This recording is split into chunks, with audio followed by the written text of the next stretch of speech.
Je suis arrivée devant la maison de Kathleen avec Glenda, Robert et Sandra.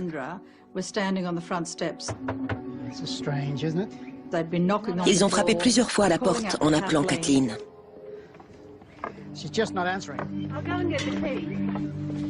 Je commençais à avoir peur qu'elle ait eu une attaque ou quelque chose comme ça.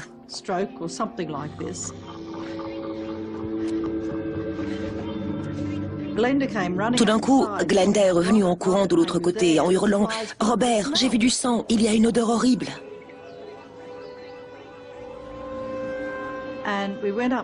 On est allé voir dans le cabinet de Kathleen et il y avait une telle puanteur. Ça ne pouvait être que l'odeur de la mort.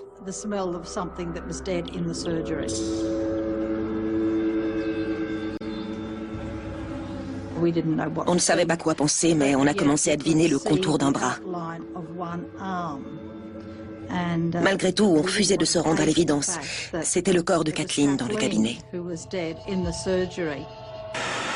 C'est aujourd'hui, en fin d'après-midi, que les amis de cette femme ont découvert la scène macabre. Ils étaient là pour une réunion, mais personne n'est venu leur ouvrir. L'une des visiteuses a remarqué du sang sur la porte de derrière. Ils ont regardé par la fenêtre et ont découvert du sang sur le sol.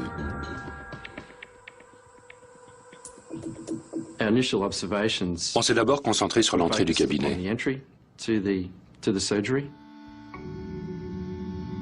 Il y avait des traces de sang sur la porte d'entrée côté jardin et aussi du sang infiltré dans la serrure. Il y en avait encore sur le paillasson et pas mal d'éclaboussures sur les plantes du côté gauche de l'allée.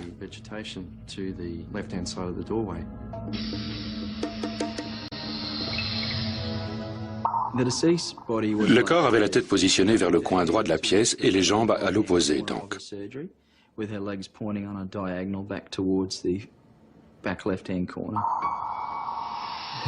Ses vêtements étaient couverts de sang et c'était presque une mare tout autour du corps.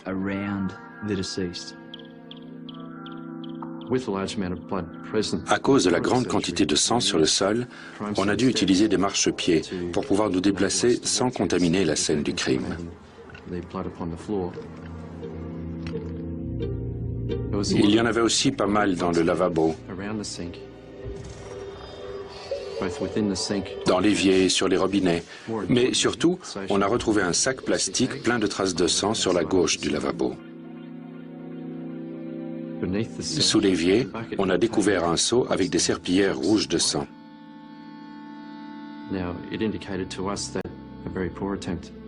Tous ces éléments nous indiquaient que l'assassin avait essayé de nettoyer le sang de la victime et le sien qu'il avait laissé dans la pièce.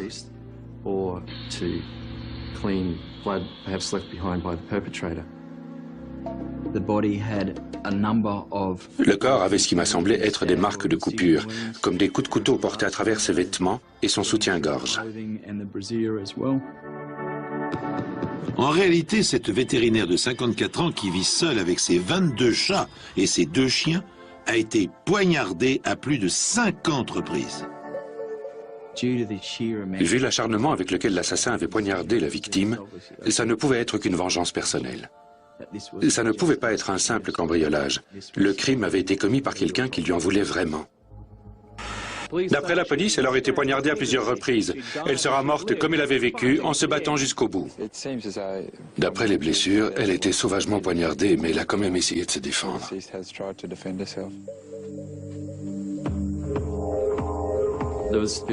On a plusieurs preuves qui démontrent qu'elle a été attaquée à l'intérieur du cabinet. La fenêtre avait été cassée et le verre brisé était encore sur le sol du garage. Ça voulait tout simplement dire que l'agression avait eu lieu à l'intérieur. Ça signifiait aussi que si l'assassin était venu se cogner contre cette fenêtre, il s'était sûrement blessé. Du coup, on espérait vraiment que ça s'était passé comme ça et que le sang dans la pièce appartenait en partie au meurtrier. Alors que les experts procèdent au relevé des échantillons de sang en espérant que l'assassin a saigné au cours de la bagarre, des vêtements tachés de sang sont retrouvés en dehors de la scène de crime. Au tout début de l'enquête, un sac postal contenant des chaussures tachées de sang est arrivé au centre de tri de Northgate. Un sac qui, de source sûre, avait été ramassé dans les heures précédant la découverte du corps. C'était une piste à approfondir.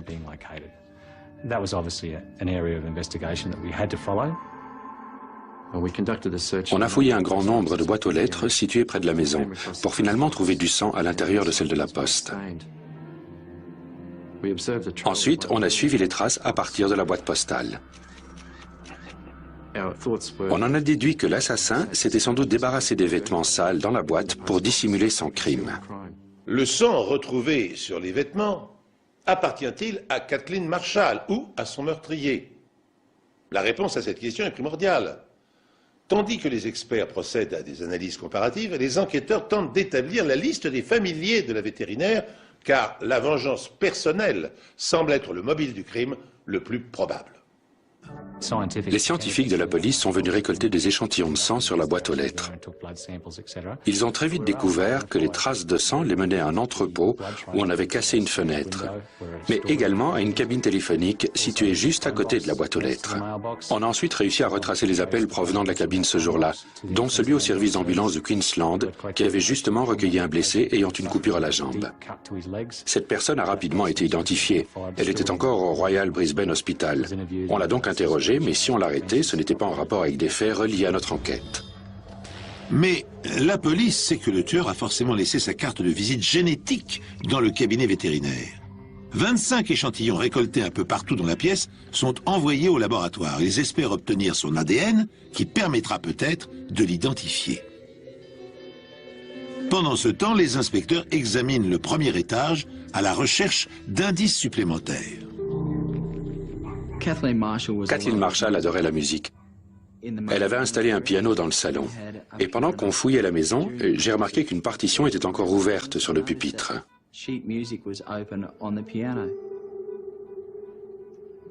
Et en regardant de plus près, j'ai vu que c'était une valse posthume de Chopin et j'ai trouvé ça bizarre. Quelqu'un aurait-il volontairement ouvert la partition à cette page-là? En fouillant la maison, les inspecteurs en sont de plus en plus persuadés. La maison était sans dessus-dessous. Il y avait des journaux par terre, c'était un vrai bazar. Mais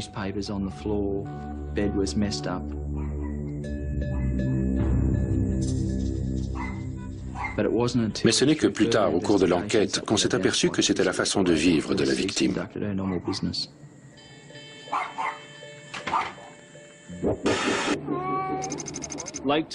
Aujourd'hui, en fin d'après-midi, les animaux qu'elle gardait chez elle ont été récupérés pendant que des volontaires continuent d'inspecter les alentours à la recherche d'indices. La police est prête à entendre tous ceux qui pourraient les aider à retracer l'emploi du temps de Kathleen Marshall pendant le week-end. On a découvert dans la maison son petit carnet de rendez-vous, avec des rendez-vous prévus pour le jeudi. Elle attendait un homme et son chien à 12h30, un rendez-vous professionnel. Et à 13h, elle attendait la visite d'un autre homme pour son chat. On connaissait le nom de l'homme qui avait amené son chien, et il nous a raconté que quand il a quitté le cabinet, il a vu un couple de personnes âgées arriver. J'ai vu un homme descendre la rue en direction de la maison de Kathleen avec un chat siamois dans les bras. Il avait les oreilles dressées. Il le tenait comme ça dans ses bras. Là, j'ai dit à Kathleen, on dirait bien que c'est ton rendez-vous de 13h qui arrive. Et elle m'a répondu, c'est bien possible. On est parti de la maison et je crois bien que c'est la dernière fois que j'ai vu Kathleen Marshall. Kathleen Marshall. On a donc continué de frapper aux portes du quartier, mais cette fois en demandant si quelqu'un avait un siamois. Ça n'a rien donné. Alors que la police est toujours à la recherche d'un certain John Wilson et d'éventuels témoins ayant vu Kathleen les jours précédant le meurtre, c'est un message sur son répondeur qui va leur fournir l'heure approximative du crime. Tu es sorti, Kat?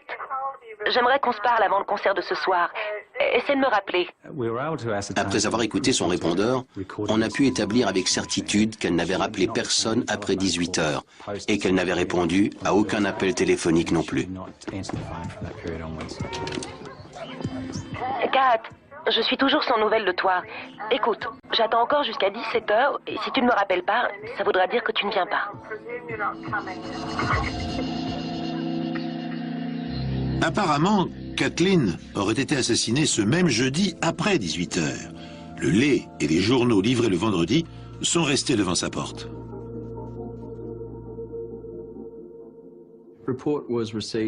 Selon le rapport de l'entomologiste, elle serait morte entre 21h le jeudi 26 février et 3h du matin le lendemain.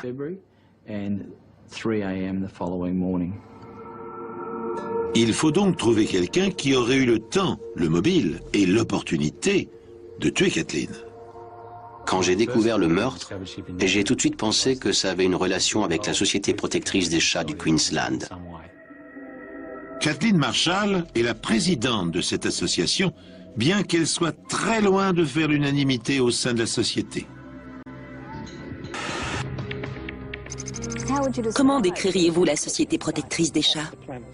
Complètement déconnectée. Ce n'est qu'une bande de fanatiques totalement ingérables. Cette histoire ne serait rien d'autre qu'une lutte de pouvoir entre fanatiques des félins. Vous pensez que le côté excessif de leurs sentiments aurait pu mener quelqu'un au meurtre? Oui. Honnêtement, oui. La Société protectrice des chats du Queensland était beaucoup plus importante que ce que je pensais. Ils avaient beaucoup d'argent grâce à des legs, mais surtout à des dons. On avait reçu pas mal d'argent sous forme de legs. Le plus gros devait représenter 260 000 €, je crois. En parlant avec certains membres de l'association, j'ai appris que ça faisait plusieurs années qu'il y avait des désaccords sur la façon de dépenser le budget. Il y avait deux clans bien distincts. Soit vous étiez dans le camp de Kathleen Marshall, soit dans celui de Virginia Houston. Il n'y avait pas de juste milieu. Grâce à ces révélations, l'affaire prend soudain un cours tout à fait imprévu. Cependant, est-il possible d'imaginer qu'une querelle entre membres d'une association de défense des animaux ait pu conduire à un tel massacre? Car je vous le rappelle, Kathleen Marshall a été lardée de plus de 50 coups de couteau. Quoi qu'il en soit, la police ne néglige aucune piste. D'autant que, peu avant le meurtre, Virginia Houston, la présidente et trésorière de la Société protectrice des chats du Queensland, avait été brutalement démise de ses fonctions. Virginia avait l'air de croire que la société était un peu son bébé. Et je suis persuadée qu'elle a été anéantie quand on l'a renvoyée du conseil d'administration. Dans une enquête criminelle, le mobile est le facteur le plus important pour se faire une idée de l'assassin. Et à ce stade de l'enquête, on avait justement un mobile, à savoir une forte rivalité entre deux personnes, entre deux membres de la Société protectrice des chats. L'une était Kathleen Marshall et l'autre Virginia Houston, deux femmes au cœur d'une lutte pour le pouvoir. Une querelle qui va même tourner au pugilat, 1 mois et demi avant sa mort.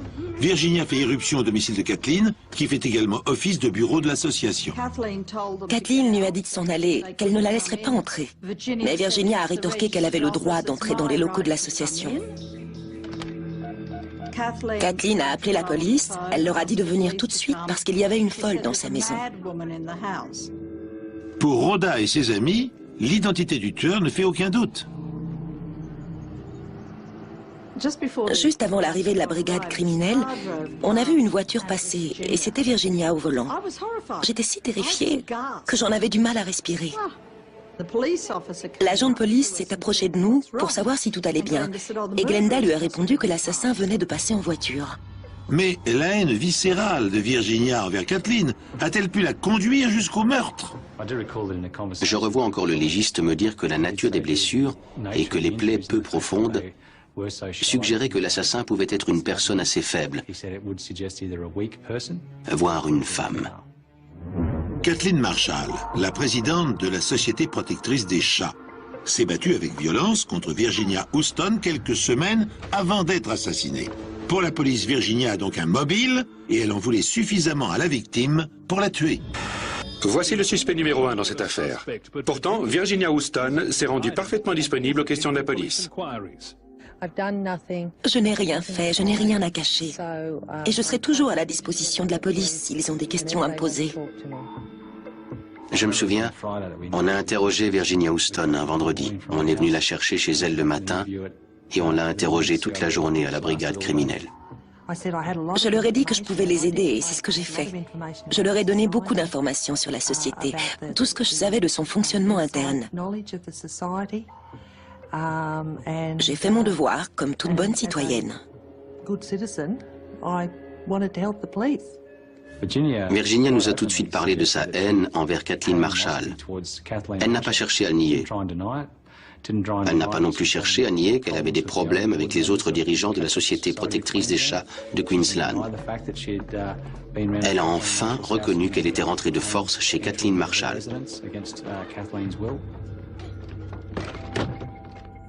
La police s'était fixée sur cette idée de haine, mais je n'ai jamais haï personne dans ma vie.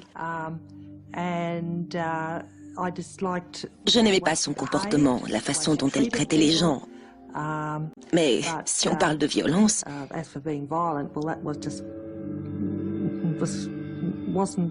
ça ne me ressemble pas. Elle s'exprimait avec aisance. Elle savait ce qu'on allait lui poser comme question. C'était comme si elle avait préparé une réponse pour chaque question. On lui a tout de suite demandé si elle avait tué Kathleen Marshall. Jeff Marsh s'est tourné vers moi et m'a demandé « Vous l'avez tué ?» J'étais pétrifiée. C'est à ce moment que j'ai compris qu'il me soupçonnait. Je ne voulais pas y croire. Et j'ai commencé à faire non de la tête en me répétant « Mais c'est pas possible !» Et j'ai fini par leur dire « Non, je n'ai rien fait. » J'étais consternée qu'on puisse seulement me poser la question. J'ai toujours été très respectueuse des lois. Je n'ai jamais eu plus qu'une simple contravention. À la fin de l'interrogatoire, elle ne m'avait pas totalement convaincu. Je ne voulais pas l'écarter de la liste des suspects. Les informations et les versions qu'elle nous avait données méritaient d'être approfondies. On a demandé un mandat de perquisition pour sa maison et on l'a fouillé. Je leur ai dit qu'ils n'avaient pas besoin de mandat pour perquisitionner chez moi. Qu'ils pouvaient très bien prendre mes empreintes s'ils le voulaient. Madame Houston a admis avoir eu une violente dispute avec le docteur Marshall quelques semaines avant sa mort. Après plusieurs interrogatoires, les autorités ont décidé de fouiller sa maison et sa voiture. On avait des preuves physiques, comme du sang, des cheveux et des fibres. Mais plus important encore, on avait l'arme du crime. Vous voyez débarquer des inspecteurs de police, accompagnés de bénévoles, qui mettent votre maison sans dessus-dessous pour essayer de trouver un couteau ou autre chose. Ça fait un choc. On se demande vraiment ce qui se passe. Mais la perquisition est un échec pour la police.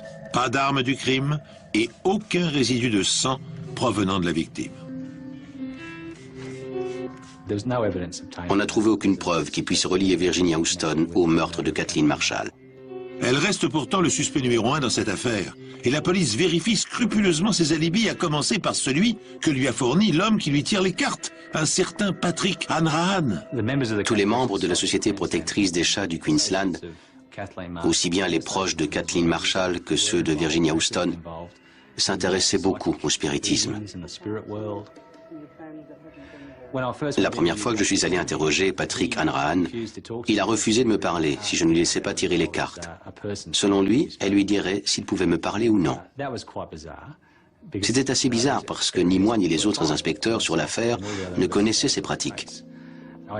J'ai dû trouver un collègue qui puisse venir avec moi et qui soit sûr de ne pas éclater de rire pendant l'interrogatoire. Ça a été dur. Mais j'ai fini par trouver quelqu'un qui se retienne jusqu'à ce que j'obtienne ce que je voulais de Patrick. Il fallait absolument qu'on sache. Il était l'alibi de Virginia Houston jusqu'à 16 heures. Il nous a confirmé qu'il avait tiré les cartes à Virginia jusqu'à 16 heures et qu'ensuite, elle l'avait déposé chez le médecin. Il ne l'avait pas revu ensuite. La Société protectrice des chats du Queensland détient-elle la clé du mystère? Le doute est permis car l'association perçoit d'énormes sommes d'argent sous forme de dons et ses principales responsables se vouent une farouche antipathie. La police vérifie tous les alibis de Virginia Houston. Il ne leur reste plus qu'à réinterroger une femme qui affirme avoir été en sa compagnie durant la nuit du meurtre. Corinne Welsh est celle qui a fourni l'alibi de Virginia, si l'on peut dire, entre 17 et 23 heures le jeudi soir, un horaire charnière dans notre enquête.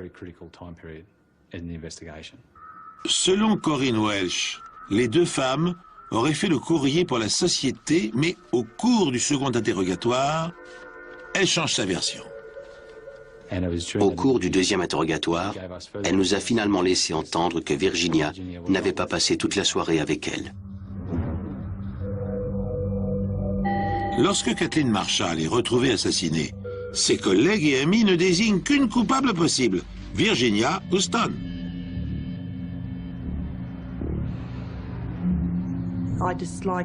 Je n'aimais pas son comportement, la façon dont elle traitait les gens. Mais si on parle de violence, ça ne me ressemble pas. Virginia fournit à la police des alibis pour l'heure présumée du meurtre de Kathleen. Mais il apparaît maintenant que l'un d'entre eux n'est plus valable. En interrogeant pour la seconde fois tous ceux qui nous avaient fourni des informations sur les faits et gestes de Virginia Houston la semaine précédant la découverte du corps de Kathleen Marshall, on s'est focalisé sur Corinne Welsh. Corinne Welsh était un témoin clé puisqu'elle était l'alibi de Virginia Houston à l'heure présumée du crime dans la soirée du jeudi 26 février. Et au cours de ce contre-interrogatoire, elle a finalement laissé entendre qu'elle n'avait pas passé toute la soirée avec Virginia. Corinne Welsh a-t-elle menti aux policiers pour protéger son ami et lui fournir un alibi? Dans ce cas, les soupçons qui pesaient déjà sur Virginia Houston la désignent plus que jamais comme suspecte. La police envisage de persévérer dans cette voie lorsqu'un appel du laboratoire d'analyse biologique ruine brutalement son hypothèse. Pendant qu'on retraçait la chronologie des événements avec Corinne Welsh, le soir du meurtre, Ken Cox a téléphoné au bureau pour nous dire que le sang retrouvé sur la scène de crime était celui d'un homme. 5 échantillons de sang sur les 25 prélevés dans le cabinet, dont certains provenant de cartons situés sous la fenêtre cassée, contiennent un ADN différent de celui de Kathleen ou encore de celui de Virginia Houston. C'est l'ADN d'un homme. C'était une grande avancée dans l'enquête. Mais si on ne trouvait pas à qui il appartenait, ça n'avait aucune valeur. Tout ce qu'on avait à ce moment-là, c'était le sang d'un homme, mais sans aucun nom à mettre dessus. Je me suis dit qu'au moins on savait dans quelle direction chercher à présent. On devait retrouver un homme qui connaissait la victime de près ou de loin. Maintenant, on avait une cible un peu plus précise. La police pense maintenant que la vétérinaire a été tuée par un homme. Elle a déjà fait faire des prises de sang à plusieurs hommes liés à la société. Puisque l'ADN d'un homme avait été retrouvé, tous les hommes connaissant Kathleen ont été priés de se soumettre à une prise de sang pour des analyses d'ADN. Pour les analyses ADN, on a recensé environ 42 hommes susceptibles d'avoir un lien avec la victime. Ça a été très lent et ça a demandé beaucoup de travail. On a commencé à faire les prises de sang pour avoir l'ADN de tout le monde. Les échantillons de sang prélevés sur les associés du Dr Marshall vont maintenant être comparés à ceux recueillis sur les lieux du crime. Il devait signer un formulaire où il reconnaissait faire partie des suspects. Et ça donnait « Je reconnais être un suspect dans le meurtre de Kathleen Francis Marshall et j'autorise par la présente le prélèvement de mon sang, de mes cheveux, etc. » Ça pouvait faire ressortir des suspects qui n'auraient aucun lien direct avec Kathleen Marshall. Au départ, bien sûr, j'étais sûr qu'ils nous voyaient tous comme des suspects potentiels, mais après, j'ai compris que c'était justement pour écarter des suspects. Quand on m'a demandé de bien vouloir donner mon ADN, je me suis rendu compte que la dernière chose à faire, c'était de refuser. Ça paraît louche et si vous donnez votre ADN et qu'il ne correspond pas à ce qu'ils recherchent, ils n'ont rien à vous reprocher et vous êtes tiré d'affaire. Mais aucun ADN des suspects ne correspond. La police se rabat donc sur les hommes qui ont compté pour Virginia Houston. Et l'un d'entre eux est son ancien petit ami. On a retrouvé un homme dans une pension de famille près de Fortitude Valley. à qui on a demandé son ADN. Mais il a refusé. On l'a donc pris en filature pendant les jours qui ont suivi son refus et il a fini par cracher sur le trottoir. Ils ont donc été en mesure de récolter son ADN dans le crachat. Il habitait encore la pension de famille et il ne nous aurait fallu que quelques jours avant de savoir si c'était lui ou non.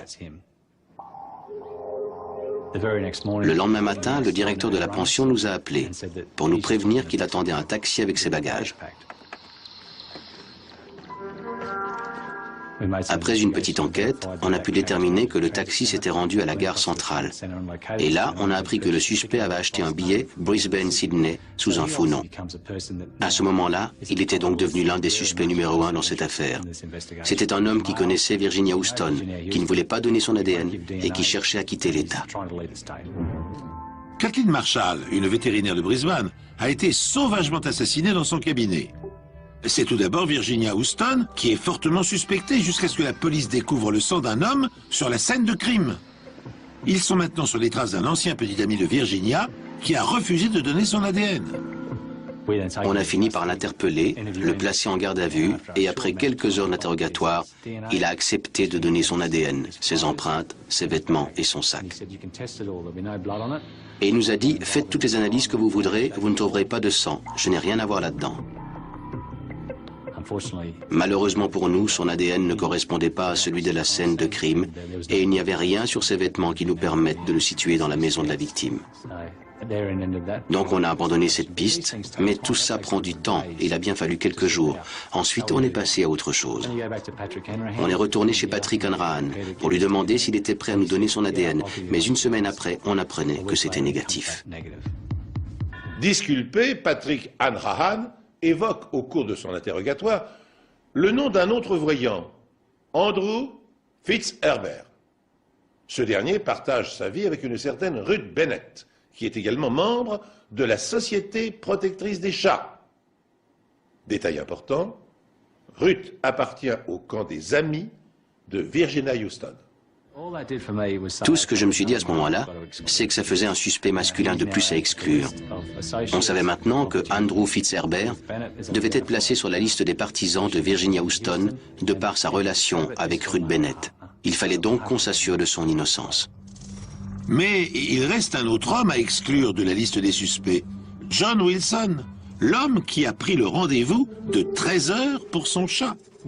On n'a jamais pu mettre la main sur John Wilson. On ne savait pas qui c'était.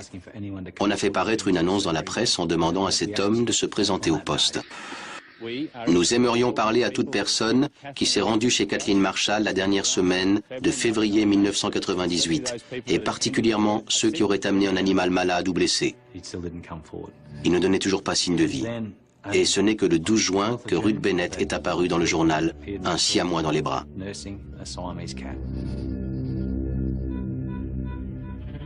C'est à ce moment-là qu'on a commencé à assembler les pièces du puzzle. Ruth Bennett vit avec Andrew Fitzherbert, et ils ont un chat siamois. Les Licciardi avaient justement vu un homme rôder autour de la maison, avec un siamois dans les bras. Il devait être à moins d'1 mètre de l'arrière du van, et je me suis dit que si je ratais ma marche arrière, je risquais de le renverser avec le chat et je n'en avais aucune envie. Alors je l'ai appelé pour lui demander de s'écarter de la voiture, mais il n'a ni répondu, ni bougé d'1 centimètre. Il est resté planté là. Il semble que la police ait enfin retrouvé la trace de l'insaisissable John Wilson. Pour confirmer leurs soupçons à son égard, elle doit interroger à nouveau les Licciardi. Wilson est-il bien l'homme qu'ils ont aperçu devant le domicile de Kathleen Marshall? On n'avait aucun cliché de Andrew Fitzherbert dans le fichier de la police du Queensland ou même dans le fichier national. Mais on a appris qu'il s'était fait faire récemment un passeport avec une photo. On en a obtenu une copie et on est allé la montrer aux Licciardi, sous le format habituel de la police. Ils ont demandé de regarder les photos pour voir si on pouvait identifier l'homme. J'ai choisi. Je crois bien que c'était la numéro 9. C'était la photo en bas, à gauche. Mais il y avait quand même une petite différence. Sur la photo, l'homme souriait. Quand je l'avais vu, Il faisait tout sauf sourire.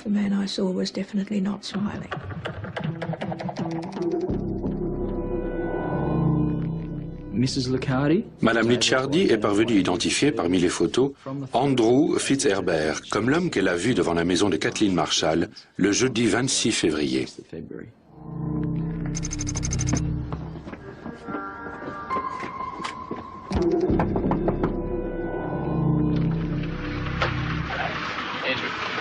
Do you have any grounds at all for associating me in any way with this matter? Have you had contact with Kathleen Marshall? No. Have you ever met Kathleen Marshall at all under any circumstance? All I know of I have met Virginia Houston. I know Virginia Houston fairly well. Have you ever been to Kathleen Marshall's street or to her house? I don't even know where she lives. Have you ever spoken to her over the telephone? No. Cette dernière réponse vient confirmer les soupçons de la police. Ils savent qu'un appel téléphonique a été passé à Kathleen Marshall du domicile de Andrew Fitzherbert, 2 jours avant la mort de la vétérinaire. Et c'est peut-être ce fameux coup de téléphone qui a servi à prendre rendez-vous pour John Wilson. On lui a dit qu'on pouvait faire le lien entre son domicile et celui de Kathleen Marshall dans les jours précédant le meurtre.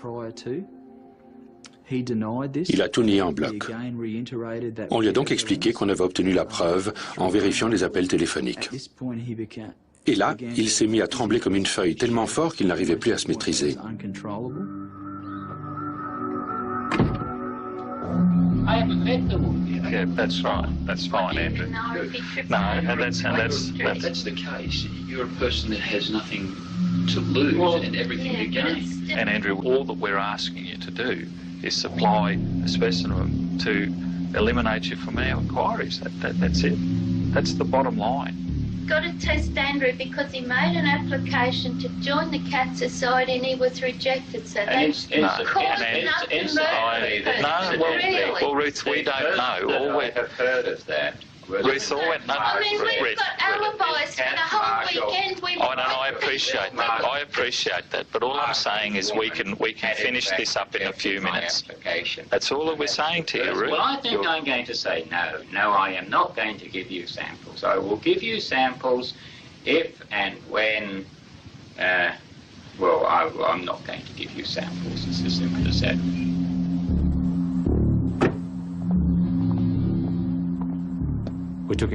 On l'a placé en garde à vue, mais il a refusé l'interrogatoire et on voyait bien qu'il connaissait tous les trucs de la police pour obtenir de l'ADN. Il n'a quasiment pas bougé d'un centimètre de sa chaise pendant 6 heures. Il n'est pas allé aux toilettes, il n'a rien bu. Il savait ce qu'il fallait faire ou ne pas faire pour éviter de laisser une trace de son ADN. Le suspect numéro 1 dans cette affaire de meurtre a quitté le commissariat cet après-midi aux côtés de son avocat. Malgré les rumeurs qui le voyaient comme un coupable tout désigné dans le meurtre de la vétérinaire Kathleen Marshall, le suspect a été relâché après un interrogatoire de plus de 6 heures. La police n'aura finalement pas obtenu l'ADN du prévenu après qu'un juge a décidé de rejeter la demande du ministère public pour manque de preuves. Pour rattraper le meurtrier présumé de Kathleen Marshall, la police va donc devoir trouver le moyen d'obtenir son ADN.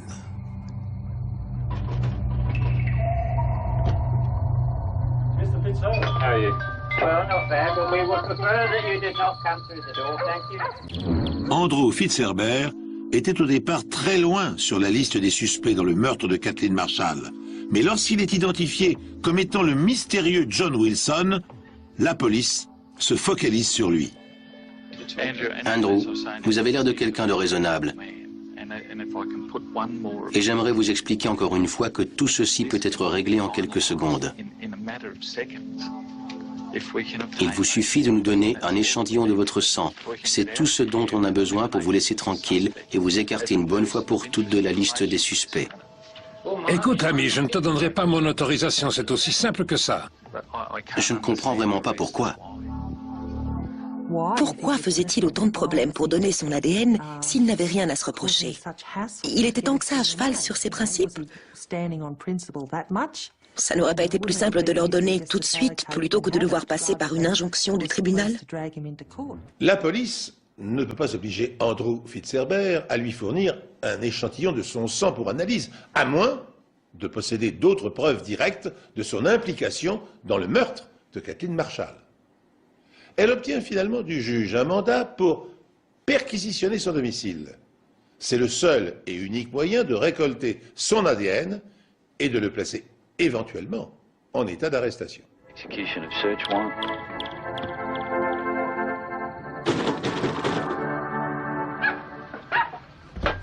We have a warrant to execute. We'd appreciate if you could put the dog into that for us while we search the house. Hello, Mr. Fitzherbert.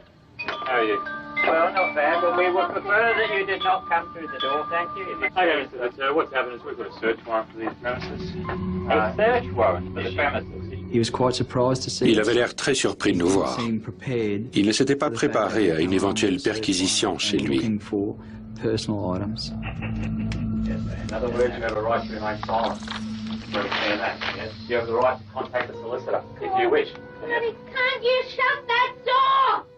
Ruth Bennett n'arrêtait pas de nous insulter. Elle n'avait aucune envie de nous voir, et ça faisait déjà plus de 8 heures qu'elle nous voyait. On n'avait pas réussi à obtenir d'injonction de la Cour pour prélever son ADN, et elle se croyait harcelée par la police.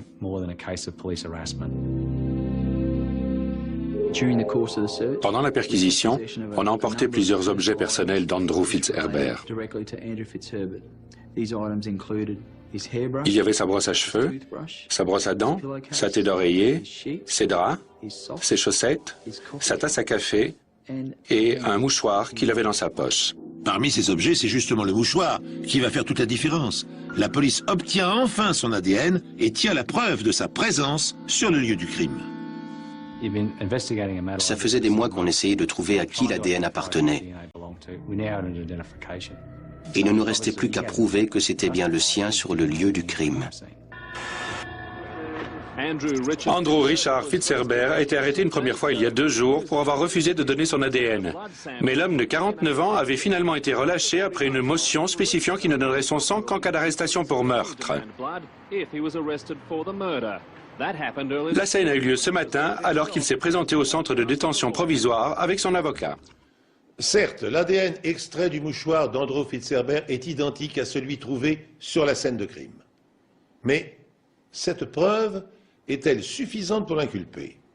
Son avocat ne va-t-il pas argumenter que le mouchoir aurait pu être utilisé par quelqu'un d'autre?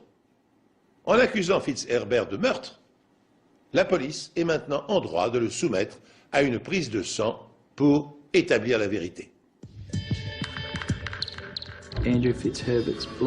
Le sang d'Andrew Fitzherbert correspondait en tout point avec celui retrouvé dans le cabinet de Kathleen Marshall. 17 mois après le meurtre, Andrew Fitzherbert comparaît devant la justice. Ce matin, Andrew Fitzherbert a plaidé non coupable de meurtre. L'avocat général affirme que la preuve la plus accablante repose sur les tests ADN. Le ministère public a montré au jury que le sang de Fitzherbert correspondait à celui retrouvé sur la scène du crime. Les tests ADN affirment que seule une personne sur 14 multipliée par 10 puissance 15 peut correspondre. Pour les avocats de la couronne, il n'y a aucun doute possible. Fitzherbert est coupable. Si Fitzherbert peut encore affirmer qu'il a saigné dans le cabinet vétérinaire un autre jour que celui du meurtre, une preuve médico-légale va venir définitivement sceller son destin. Le sac en plastique retrouvé dans l'évier du cabinet contenait un mélange de sang de la victime et de celui d'un homme inconnu.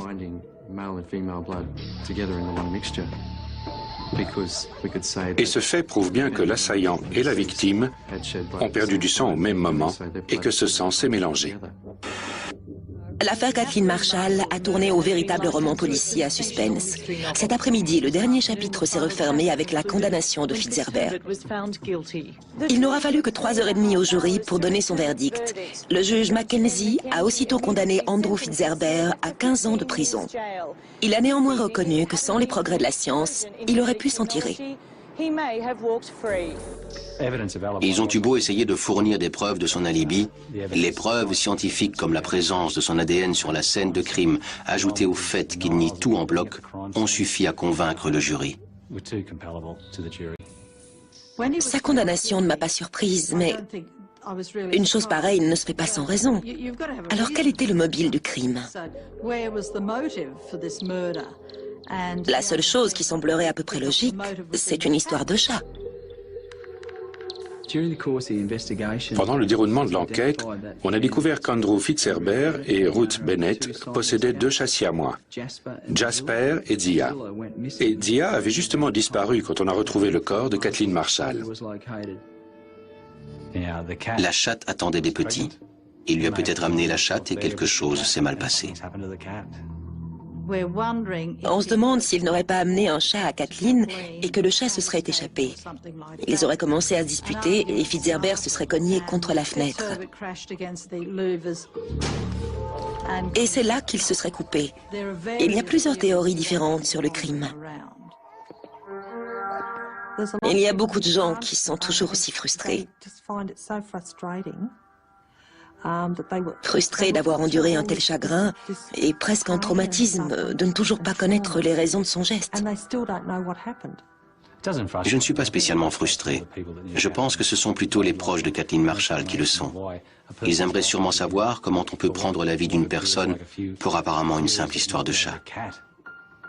J'aimerais vous dire qu'il y avait autre chose là-dessous, mais tant que Andrew Fitzherbert se taira, on n'en saura pas plus. Cette histoire ne manque pas de soulever un certain malaise. Car vous l'avez compris, l'unique preuve à charge retenue contre Andrew Fitzherbert repose sur la similitude entre son ADN et celui retrouvé sur la scène de crime. Or, le laboratoire qui a procédé aux analyses était connu à l'époque pour avoir commis de nombreuses erreurs, à tel point qu'il n'était pas officiellement accrédité. Lors de son procès, Fitzherbert ne savait pas qu'il avait le droit de demander de nouveaux tests. Et depuis, bien sûr, il les réclame. Il propose même de les payer. Une étudiante en droit, spécialiste des erreurs judiciaires, a également demandé qu'un autre laboratoire indépendant procède à une contre-expertise affirmant qu'en 1999, les tests n'étaient pas toujours fiables.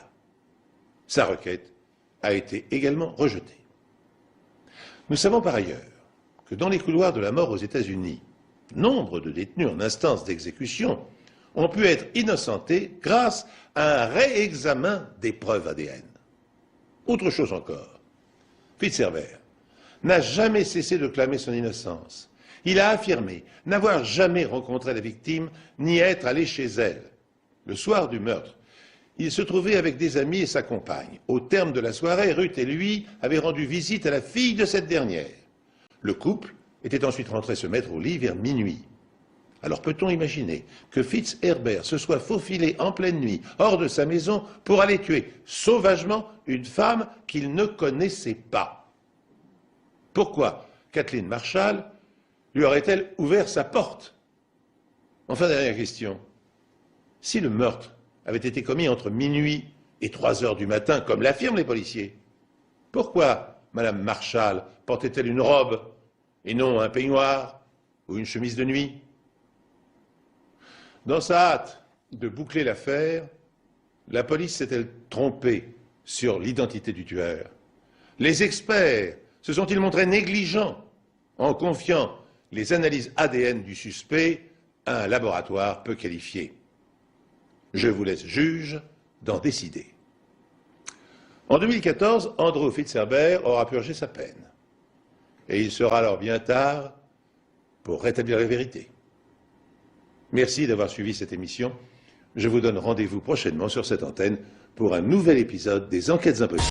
Bonjour, je suis heureux de vous retrouver pour 2 nouvelles affaires des Enquêtes Impossibles.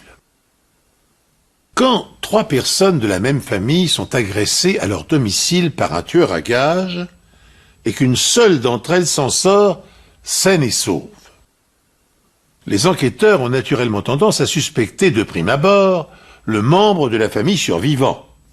Grâce à leur expérience, les policiers savent en effet que dans 80% des cas d'homicide, l'assassin fait partie de l'entourage proche des victimes. Mais l'emploi d'un tueur à gages dans un homicide en brouillant les pistes rend souvent le travail plus difficile pour les agents des forces de l'ordre. En France, C'est une des raisons pour lesquelles le taux d'élucidation des meurtres lors d'un règlement de compte entre malfaiteurs est bien inférieur à la moyenne nationale. Dans seulement 50% des cas, l'exécuteur et le commanditaire sont retrouvés par la police. Pour relier le commanditaire au crime, la police devra tout d'abord identifier le tueur à gages, puis ensuite prouver qu'il existait en effet une relation entre l'exécutant et le cerveau du crime suspecté.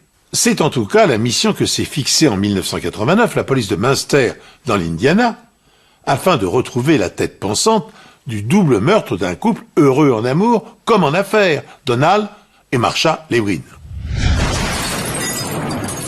9 novembre 1989. La police de Munster, dans l'Indiana, reçoit un appel à l'aide passé du domicile du riche entrepreneur Donald Levin et de son épouse Marsha Levin. Chez eux, la police fait une découverte macabre. Les deux époux ont été tués. Marsha Levin avait reçu une balle sur le côté gauche de la poitrine et elle avait aussi une autre blessure sur le côté de la tête. Donald Levin avait reçu une balle dans la poitrine du côté gauche et une autre balle sur le côté de la tête. Marsha est morte, Donald respire encore, mais il décède à l'hôpital. Leur fils de 24 ans, Mark, en visite, est également blessé. Il a reçu un coup très violent à la tête et il perd beaucoup de sang. Son crâne est fracturé. Il aurait été frappé par celui qui a abattu ses parents. J'ai un colis à livrer à Monsieur Levin. La première confrontation avec le tueur a eu lieu dehors, devant le garage. L'homme en question déclare avoir un colis à leur livrer, mais Mark le trouve étrange. Il a eu des doutes parce que l'homme ne portait pas l'uniforme habituel de l'enseigne de livraison express. Et sa voiture n'avait pas de logo non plus.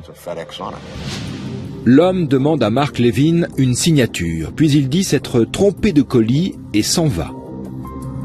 Mark est retourné à l'intérieur de la maison. T'attends un colis? Non, pourquoi? Il y a un livreur dehors avec un colis. Il a raconté à sa mère ce qui venait de se passer et il lui a demandé si elle était au courant de cette livraison. Le livreur revient, cette fois-ci à la porte d'entrée, et remet à Mark le fameux paquet. Il sort ensuite une arme à feu avec laquelle il le menace. À genoux, dépêche! Mark ne veut pas se soumettre. Le livreur le frappe alors violemment et le laisse là, sans connaissance. Tout ce dont il se souvient, c'est que peu de temps après, il a entendu sa mère crier et qu'un coup de feu a été tiré. Mark reprend connaissance et sort de la maison pour aller se réfugier dans l'école, de l'autre côté de la rue. Il y avait beaucoup de monde dans la rue. C'était l'heure du début des cours et par conséquent, parents et enfants étaient en route sur le chemin de l'école. Ils ont vu Mark sortir de chez lui couvert de sang. Il saignait à la tête et ils se sont dit que quelque chose était arrivé, mais ils ne savaient pas encore quoi. 30 secondes plus tard, ils voient un homme armé sortir en courant de la maison. Les différents témoins l'ont décrit comme un grand type barbu et plutôt baraqué. L'homme se met à courir après Mark, mais très rapidement, il regagne une voiture garée dans la rue. Au moment d'entrer dans sa voiture, il aurait tapé du poing sur la carrosserie en lançant un juron. Lorsqu'il prend la fuite, un couple qui venait de déposer son enfant à l'école décide de le suivre. Ils ont assisté à la scène et ils se sont dit « Suivons ce type et voyons où il va ». Mais ce dernier a pilé, il est sorti de la voiture et les a menacés de son arme. Terrifié, le couple obtempère et stoppe aussitôt la poursuite. Mais ils ont eu le temps de voir sa voiture, une Corsica bleue. La police espère que son identification les conduira jusqu'au tueur. Les enquêteurs se rendent sur la scène de crime dans l'espoir d'y recueillir d'autres indices. La police découvre l'enveloppe livrée par le tireur, à l'endroit où Mark l'avait laissé tomber. À l'intérieur se trouve un indice clé, un plan. Le plan était une carte de la ville de Chicago sur laquelle l'emplacement de l'aéroport de Midway était entouré. La carte contient également un itinéraire de l'aéroport jusqu'à la ville de Munster, un autre indice très révélateur. S'il a eu besoin de cette carte, c'est manifestement qu'il n'était pas de la région. Ce simple fait écartait d'office l'hypothèse d'un cambriolage ou d'une effraction classique. En attendant d'en savoir plus, les enquêteurs se concentrent sur l'identification du tireur. Les témoins sont nombreux, ce qui permet d'établir le portrait robot du livreur auquel Mark Levin a eu affaire. Dans les 35-40 ans, blanc, plus d'1m80, pas de signe distinctif au visage, pas de lunettes, une barbe plutôt bien fournie et une carrure d'armoire à glace. Les enquêteurs se mettent à la recherche du véhicule du tueur. Si celui-ci venait de l'aéroport, il a dû le louer. Pourtant, l'identification de la Corsica bleue s'avère beaucoup plus difficile que prévu. Pendant qu'une équipe d'enquêteurs recherche le véhicule, une autre cherche à découvrir ce qui a pu motiver le meurtre des époux Levin. Le mobile est manifeste, l'argent. J'ai découvert qu'ils étaient à la tête d'une fortune estimée à environ 25 millions de dollars. Le principal suspect est le fils unique des Levin, Mark, grièvement blessé lors de l'agression. Parmi les personnes qui auraient pu tirer un bénéfice du crime, il y avait d'abord leur fils, à cause de l'argent. Pourquoi avait-il survécu alors que ses deux parents avaient succombé? On se posait des questions. On se demandait pourquoi lui seul s'en était sorti. Y avait-il une raison à cela? C'était quand même louche. Et si le fils Levin avait engagé quelqu'un pour se débarrasser de ses parents? Mais tout indique que Mark entretenait de bonnes relations avec eux. Et il semble très affecté par cette perte. Le gamin était complètement anéanti, pour ne pas dire dévasté. De plus, sa blessure à la tête est trop grave pour qu'il puisse s'agir d'un coup monté. Un bon centimètre. Quelques petits millimètres de plus et Mark y passait aussi. S'il avait été frappé un peu plus fort ou ne serait-ce qu'à un endroit légèrement différent, il serait mort lui aussi. En réalité, Mark continue d'avoir très peur pour sa vie. Il a presque aussitôt commencé à se cacher. Il n'est pas allé aux obsèques de ses parents. Ses gardes du corps, sa famille et ses amis, tous lui ont fait comprendre que c'était trop dangereux pour lui. Mark Levin est mis hors de cause. Mais si ce n'est pas lui, qui cela peut-il être? La police s'intéresse à la vie professionnelle de son père. Il avait des intérêts commerciaux et des sociétés immobilières dans l'Illinois, en Californie et dans l'Arizona. Quelqu'un aurait-il eu un intérêt à le tuer? Donald était quelqu'un de très direct. Il avait un certain franc-parler et pouvait se montrer très agressif. Certains l'auraient décrit comme un tyran en affaires. Je crois que Donald déplaisait à un grand nombre de personnes dans son entourage professionnel, au point que certains finissaient par être carrément dégoûtés. Elke Flevel travaillait dans l'une des sociétés de Donald Levin, une société immobilière et de gestion de biens basée à Phoenix, dont il avait confié la gérance à son frère Robert. Plusieurs fois, je l'ai vu prêt à sauter à la gorge de quelqu'un qui l'avait contredit. Les enquêteurs décident de contacter le frère de Donald, Robert. Robert était à Phoenix. Il a tout de suite pris un avion de Phoenix à Chicago, puis il s'est rendu jusqu'à Monster dans l'Indiana. Robert Levin passe plusieurs heures avec la police à essayer de les aider. J'espérais qu'il nous dise qui, selon lui, aurait pu être derrière le meurtre de son frère Donald et de sa belle-sœur, Marsha. Robert raconte que plusieurs personnes avaient des raisons d'en vouloir à son frère, y compris des gens auxquels personne n'aurait pensé. Il a évoqué le crime organisé à New York. Il nous a parlé d'un certain ressentiment ou d'une rancune de la part d'anciens associés de Donald Levin. Il avait été en affaire avec eux et on peut dire qu'ils étaient jaloux de sa réussite. La mafia? D'anciens associés? Se pourrait-il que Donald Levin ait été la cible d'une bande organisée ou l'objet d'une jalousie meurtrière? Est-il possible que sa réussite lui ait coûté la vie? Il a fallu qu'on fouille dans toute la vie des Levin et qu'on sache avec qui ils avaient eu de gros différends. On avait mis 4 agents sur l'affaire. Ils ont été occupés, disons, 16 à 18 heures par jour pendant des mois. Tous ces efforts ne donnent rien. Ils ne retrouvent pas la voiture ni aucune piste du côté de la mafia ou de ses anciens associés. Ce travail n'a abouti à rien du tout. Puis, un appel fait prendre une nouvelle direction à l'enquête. Un jour, on a reçu un appel d'une agence de location de voitures qui disait ceci.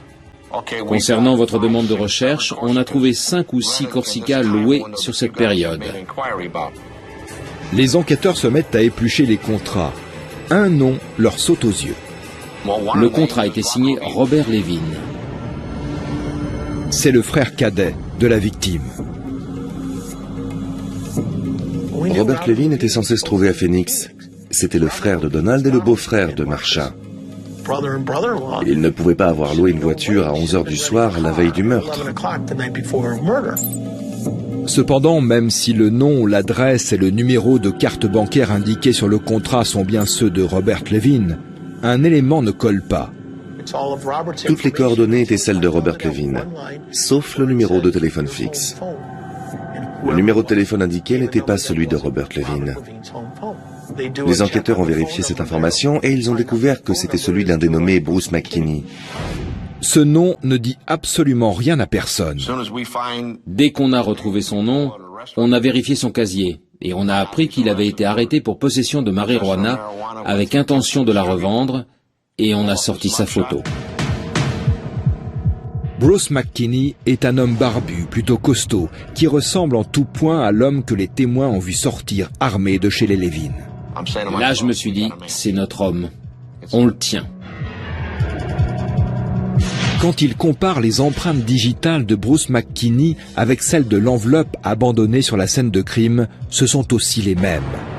C'est donc forcément McKinney, le tueur. Il n'avait aucun antécédent de violence familiale, ni de coups et blessures. Il n'avait jamais tenté de commettre un meurtre.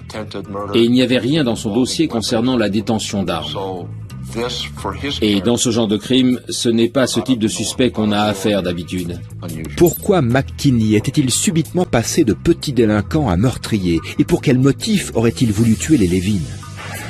Il n'y avait aucun lien direct entre Bruce McKinney et Donald et Marsha Levin. Vraiment aucun. On ne voyait pas ce qui avait pu pousser quelqu'un de Phoenix dans l'Arizona à traverser la moitié du pays pour commettre ce meurtre brutal.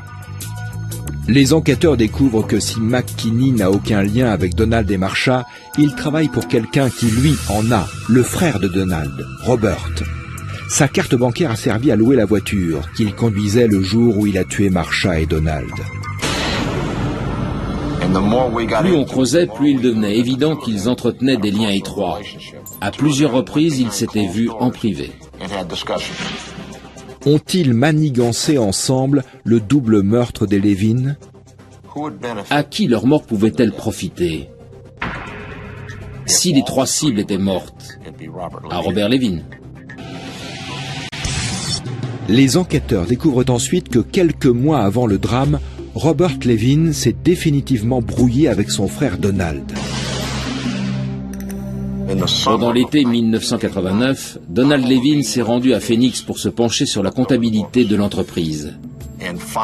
C'est ainsi qu'il avait découvert que son propre frère, Robert, avait détourné la somme colossale de 250 000 $ de l'entreprise dont ils étaient tous les deux propriétaires. Donald était littéralement foudrage. Donald, tu vas le regretter, crois-moi. Donald va alors rétrograder son frère et lui retirer son statut d'associé. Dès lors, Robert Levin n'est plus qu'un employé de bureau comme les autres. Robert accordait une très grande importance à son image. Ça l'a complètement anéanti que Donald raconte à qui voulait bien l'entendre « Mon frère est un escroc. Il m'a volé de l'argent et il n'est plus gérant de ma société. » Le coup est très dur financièrement. Il n'avait que ce salaire. Donc le niveau de vie de Robert a considérablement baissé. Depuis le début, les enquêteurs soupçonnent celui qui a assassiné les Levin d'être un tueur à gages. Maintenant, ils savent qui l'a engagé. Les dominos sont tombés les uns après les autres et tout indiquait que c'était lui le coupable. Lui et lui seul avaient à la fois les moyens et le mobile. Pour parvenir à son objectif, il a réussi à convaincre Bruce McKinney de commettre les meurtres à sa place.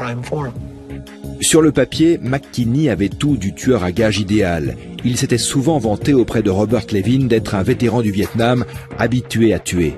Il avait raconté à Robert Levin qu'il avait été béret vert au Vietnam, que sa tête était mise à prix par les Viet Cong et qu'il était un vétéran hautement décoré. En réalité, McKinney n'a jamais été soldat et il n'a jamais tué personne, mais il accepte quand même ce contrat. Bruce McKinney et Robert Levin sont interpellés le même jour. Les deux refusent de parler. La police n'a aucune preuve contre Robert Levin et elle est forcée de le libérer rapidement. Peu de temps après, il disparaît. Quand Robert Levin a disparu de la circulation, Bruce McKinney a compris que son complice l'avait lâché. Il fallait qu'il sauve sa peau parce que Robert n'était plus là pour l'aider. De toute évidence, il se moquait bien de ce qui pouvait lui arriver. Bruce McKinney n'a pas le choix. Il passe un marché et il raconte tout aux autorités. Peu de temps après s'être fait rétrograder, Robert Levin a contacté McKinney. Robert Levin a fait comprendre à Bruce McKinney que s'il était disposé à éliminer les trois Levin, Donald, Marsha et Mark, il ferait de lui un millionnaire. Bruce McKinney traversait alors une période difficile. Il n'a pas hésité à se faire passer pour quelqu'un qu'il n'était pas. Il n'avait pas d'emploi stable, il croulait sous les problèmes financiers, il devait plusieurs mois de loyer et avait des tas de factures en retard. Par conséquent, c'était dans son intérêt d'adhérer à ce plan. En échange de ce service qu'il lui demandait, il allait lui rendre l'appareil et il le récompenserait à la fois financièrement par de l'argent et par un emploi stable dans la société. Il comptait récupérer la société de son frère et donc il avait tout à y gagner. Robert a très clairement fait comprendre à Bruce que les trois membres de la famille, Mark, Donald et Marsha, devaient être éliminés. Il devait se débarrasser des trois dans un certain ordre pour que tout se passe bien et que Robert puisse hériter de leurs biens. Mark devait être la première victime, suivie par sa mère Marsha, puis par Donald, qui devait être tué en dernier. Si les deux héritiers de Donald étaient assassinés, alors leurs biens, d'après la théorie de Robert Levin, lui reviendraient, puisque ce serait lui le dernier parent encore en vie. Robert Levin et Bruce McKinney vont d'abord faire une reconnaissance des lieux. Ils s'envolent de Phoenix pour Chicago, puis roulent jusqu'à Munster, dans l'Indiana. Il lui a d'abord montré la maison, puis ils ont fait un tour dans le quartier, et ils sont rentrés à Phoenix en avion. Les enquêteurs connaissent maintenant le plan de Levin dans les moindres détails. Bruce McKinney s'envole pour Chicago. Avec la carte bancaire de Robert Levin, il loue une voiture, puis il se rend chez Donald et Marsha Levin. Il ne se gare pas dans l'allée, mais dans la rue pour faciliter sa fuite. Mark Levin se trouve alors à l'extérieur de la maison, dans le garage. McKinney s'approche avec un colis à la main, puis repart, prétextant s'être trompé d'enveloppe. Quelques instants plus tard, il revient sonner à la porte d'entrée. À ce moment-là, Mark était dans la maison. Il a ouvert et pris le paquet que lui tendait Bruce. Et là, il a sorti une arme et l'a pointée sur lui. À genoux, dépêche! Et attendez! Bruce McKinney menace Mark Levin de son arme, puis il l'assomme. À ce moment-là, Bruce est sous pression. Et comme toute personne stressée, il ne fait pas les bons choix. Notre hypothèse, c'est que si le tueur avait tiré sur Mark Levin immédiatement en entrant dans la maison, les coups de feu auraient forcément alerté les parents.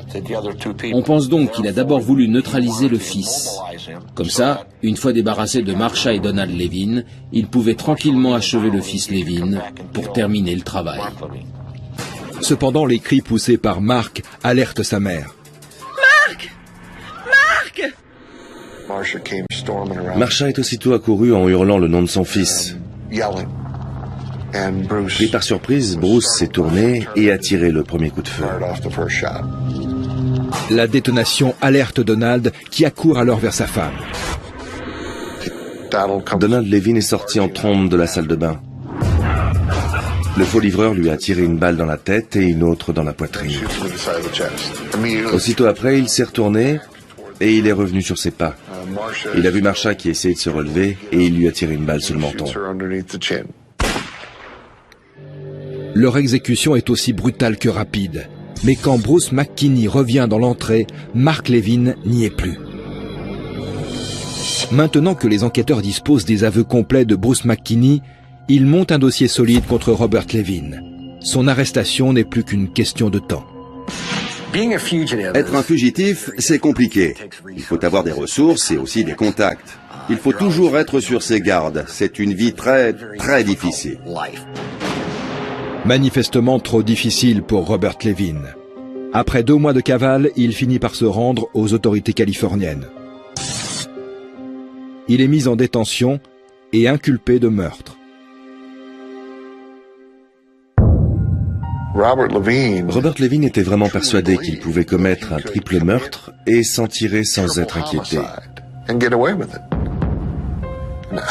Comment lui est venue cette idée? Je n'en sais rien. Robert n'était pas quelqu'un de très futé. Il a commis beaucoup d'erreurs dans cette affaire. Mais il avait toujours été privilégié, favorisé, gâté par la vie. Alors il s'est dit qu'il pouvait tuer sa famille sans avoir à en subir les conséquences. McKinney, qui avait passé un marché avec la police en acceptant de témoigner contre Robert Levin, a obtenu l'immunité des juges fédéraux et de l'Indiana. Il a reconnu avoir tué Donald et Marshall sur l'ordre express de Robert Levin. En revanche, il a déclaré au jury qu'il s'était trouvé dans l'incapacité de tirer sur leur fils, Mark. McKinney a en effet expliqué qu'il avait été saisi d'un sursaut d'humanité lorsque Mark était sorti du domicile de ses parents. Et puisque Robert Levin n'était plus à une trahison près envers sa famille, il passa la plupart du temps de son procès à essayer de désigner le jeune Mark comme le commanditaire du double homicide. C'est lui qui avait le plus à gagner financièrement dans cette affaire, plaida-t-il. Mais le jury ne s'y laissa pas prendre et condamna Robert Levin à 3 peines de prison à vie. Le monstre est désormais derrière les barreaux à la prison fédérale de Florence, dans le Colorado, l'une des institutions les plus sécurisées du pays. Matthew est arrivé de l'autre côté de la rue. Il n'avait pas l'air d'aller bien du tout. Il s'est approché en disant « Il y a un problème avec maman et Sarah ». Il y a un problème avec maman et Sarah.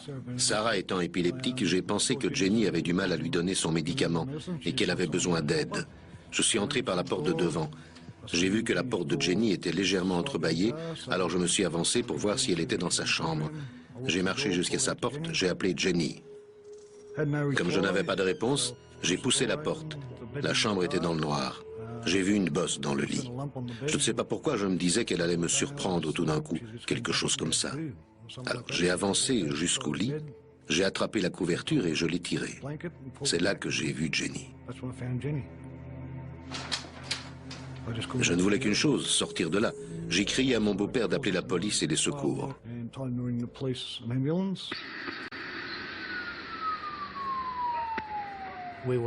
Un jeune homme est venu à notre rencontre. Il était allé à l'intérieur de la maison. Il pleurait. Il disait « Qu'est-ce qui s'est passé? Qui a pu faire ça ?» Le jeune Matthew de Gruchy, âgé de 18 ans, est totalement anéanti. Il est immédiatement conduit à l'hôpital. À l'intérieur de la maison, plusieurs membres de sa famille sont morts.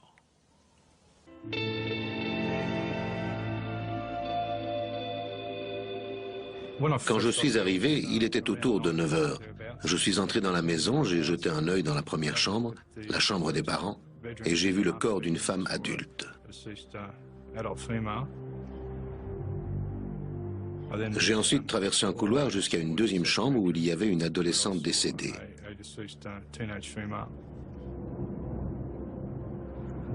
On a ensuite fouillé le reste de la maison et on est passé par une porte qui donnait sur le garage. Là, on a retrouvé le corps sans vie d'Adrian.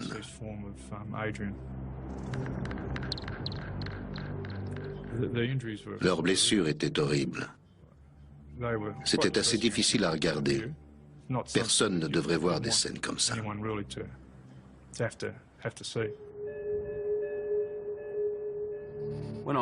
Quand je suis arrivé sur la scène du crime, la police m'a indiqué les corps des 3 personnes décédées. Jennifer de Gruchy était allongée dans son lit, partiellement couverte par les draps et les couvertures. Il y avait une paire de lunettes sur la table de chevet à côté du lit. Pour moi, Elle avait dû se mettre au lit avec ses lunettes, éteindre la lumière, poser ses lunettes à côté d'elle et s'endormir.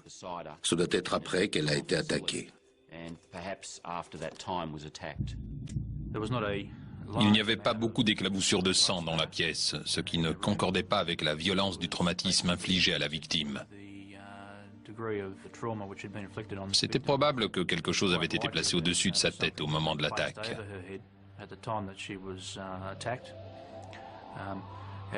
Sur le mur et sur la tête de lit derrière la victime, on a quand même trouvé des taches de sang qui nous ont paru assez inhabituelles à cause de leur forme et de leur localisation. J'ai examiné Sarah. Elle était étendue sur son lit avec un baladeur audio à proximité. Elle devait écouter de la musique. J'en ai conclu que si Sarah n'entendait rien, et on pouvait supposer qu'elle n'avait rien entendu, elle avait dû être attaquée après.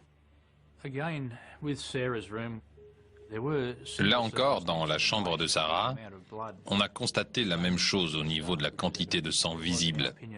On a trouvé qu'il y avait relativement peu de taches de sang. Encore une fois, c'était probable que quelque chose ait été placé au-dessus de sa tête au moment de l'attaque. À côté du corps de Sarah, il y avait un coussin taché de sang, qui semblait venir d'une autre pièce de la maison. Il ne ressemblait pas aux oreillers de son lit. Je me demandais si ce coussin avait servi à l'étouffer en partie, ou si le ou les coupables avaient essayé de l'étouffer tout en matraquant sa tête. Bien qu'accoutumés à la violence des scènes de crime, les policiers sont choqués par la sauvagerie avec laquelle Madame de Gruchy et sa fille ont été massacrées. Mais leur macabre découverte ne s'arrête pas là. Adrian, 15 ans, le fils cadet de la famille, n'a pas, lui non plus, échappé à son bourreau. Après avoir examiné les lésions de Jennifer et de Sarah, le docteur Kalla constate que le jeune Adrian, âgé de 15 ans, a lui aussi été attaqué par surprise. Pour moi, Adrian devait être en train de travailler dans le garage. Il devait réparer une chaise parce qu'il y avait de la colle à bois à proximité et la chaise était retournée. Non seulement ça, mais aussi les lésions d'Adrian, notamment à l'arrière de son crâne, me faisaient penser que l'assaillant avait dû entrer et attaquer Adrian avec la rapidité de l'éclair, en tout cas très rapidement, et ce à l'arrière de la tête.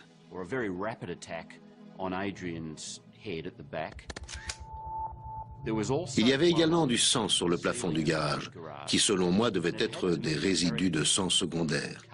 En d'autres termes, c'est du sang qui se trouve sur une arme qui a déjà servi pour une autre agression. Et quand cette arme est ramenée ou levée de manière brusque, le sang qui est dessus est littéralement projeté et éclabousse le plafond, ou le mur, ou tout autre objet se trouvant à proximité.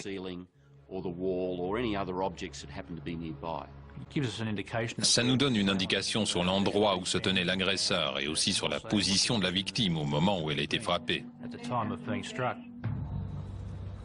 Qui a agressé et tué cette famille avec une telle sauvagerie? Et quelle est l'arme du crime? Les victimes détiennent les réponses à ces questions. La police est perplexe face aux meurtres atroces d'une mère et de 2 de ses enfants adolescents battus à mort dans leur maison de Wollongong. Leurs corps ont été découverts ce matin par un autre fils qui avait passé la nuit ailleurs. Le mari qui travaille à Sydney est rentré ce matin.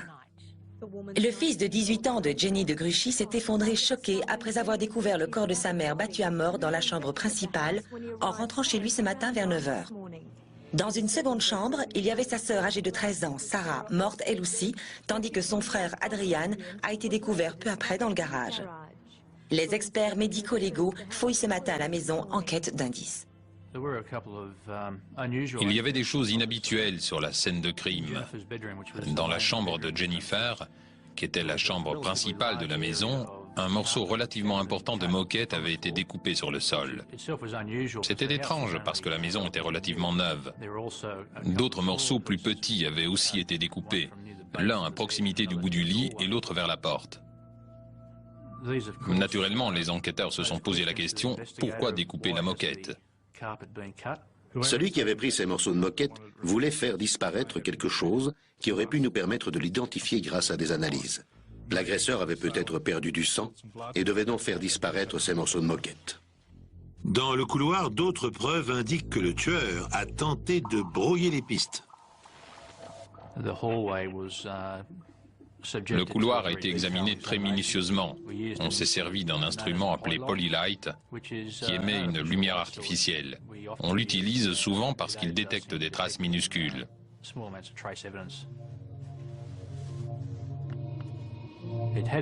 On a noté des taches rougeâtres à 2 endroits dans le couloir.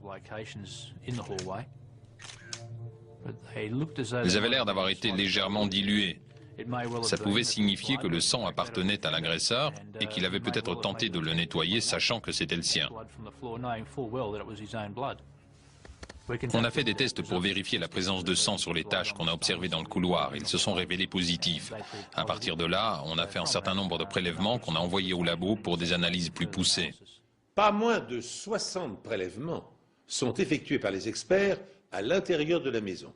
Parmi eux, de minuscules taches de sang de forme inhabituelle retrouvées sur le mur à la tête de lit de Jennifer sont isolées pour analyse. Constatant que plusieurs objets ont disparu, comme le magnétoscope du salon, les enquêteurs n'excluent pas que le vol puisse être le mobile du triple homicide. Mais ont-ils affaire à un cambriolage qui aurait mal tourné ou à une mise en scène destinée à brouiller les pistes? La présomption de vol était limitée à quelques pièces. La maison ne semblait pas du tout avoir été entièrement mise à sac.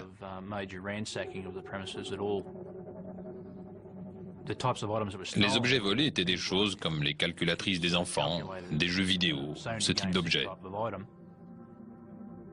On a constaté qu'un magnétoscope manquait dans un meuble. Et pourtant, des objets de plus grande valeur étaient toujours là. La situation était telle qu'il pouvait s'agir soit d'un cambriolage ayant mal tourné et qui entraînait l'agression des victimes, soit d'une tentative pour déguiser un meurtre. La police soupçonne que le cambriolage n'est qu'une mise en scène et l'autopsie conclut à la présence d'un seul agresseur. Dans le triple homicide de la famille de Gruchy, j'ai conclu qu'il n'y avait vraisemblablement qu'une seule arme du crime et un seul assaillant. Les 3 victimes ont été agressées très rapidement. L'attaque a été très soutenue et surtout extrêmement violente.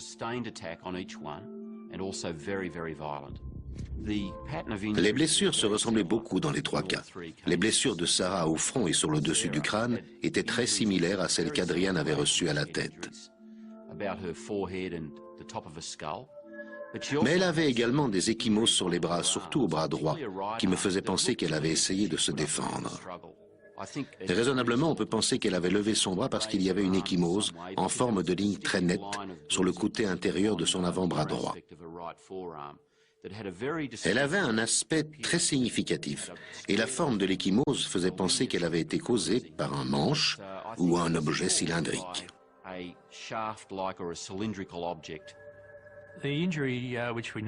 La blessure qu'il y avait sur le bras de Sarah et certaines lésions corporelles relevées sur Adrian étaient similaires. Il y avait des hématomes assez nets sur son torse. Il faisait à peu près 15 cm de longueur. Mais juste au-dessus, sur le haut de son torse et sous la clavicule, il y avait un hématome circulaire très net. Alors je me suis demandé, et j'ai demandé à la police, ce qui avait pu causer à la fois ces ecchymoses linéaires et cette ecchymose circulaire dans la partie supérieure de sa poitrine. Après en avoir discuté, on penchait pour quelque chose comme un cric, un démonte-pneu ou une clé démonte-roue. Utilisé de différentes manières, il était possible de causer de telles blessures avec ces engins. Les policiers ont maintenant la certitude que les 3 victimes ont été agressées par un seul homme, qui a agi dans la précipitation. Comme l'arme du crime, sans doute un cric, demeure introuvable, les experts médico-légaux décident d'explorer une nouvelle piste. Et elle ne va pas tarder à relancer l'enquête de la façon la plus inattendue. La question suivante était où se trouve normalement un cric de voiture. Dans une voiture, bien sûr. Or, il n'y avait qu'un véhicule dans le périmètre de la scène du crime, la voiture de Jennifer de Gruchy. En ouvrant le coffre, on a constaté que le haillon où est généralement rangé le cric était légèrement entrouvert, ce qui indiquait que quelqu'un avait vraisemblablement accédé à ce petit compartiment à un moment donné. Quand on a ouvert le haillon, le cric était à sa place, mais la clé des monte-pneus et la manivelle du cric manquaient. C'était bizarre. On a fouillé l'intérieur du véhicule à la recherche de la clé des monte-roues, mais on ne l'a pas trouvée. On a examiné la roue de secours et constaté qu'il y avait toujours le film adhésif à la surface du pneu, ce qui prouvait que la roue n'avait jamais été utilisée. S'ils n'avaient jamais eu besoin de ces objets, pourquoi les sortir de l'endroit où ils étaient rangés depuis la sortie d'usine de la voiture? La police reçoit confirmation que lorsque Jennifer a acheté sa voiture, la clé des monte-roues était bien dedans. Par la suite, on s'est procuré une clé des monte-roues similaire à celle qui devait se trouver dans le véhicule. Ça coïncidait avec le type de blessure infligée aux victimes. Les blessures relevées sur les corps des victimes indiquent qu'elles ont été attaquées sauvagement et sans aucune retenue. Elles fournissent par ailleurs des indices précieux sur l'arme du crime, une clé des monte-roues que la police recherche activement.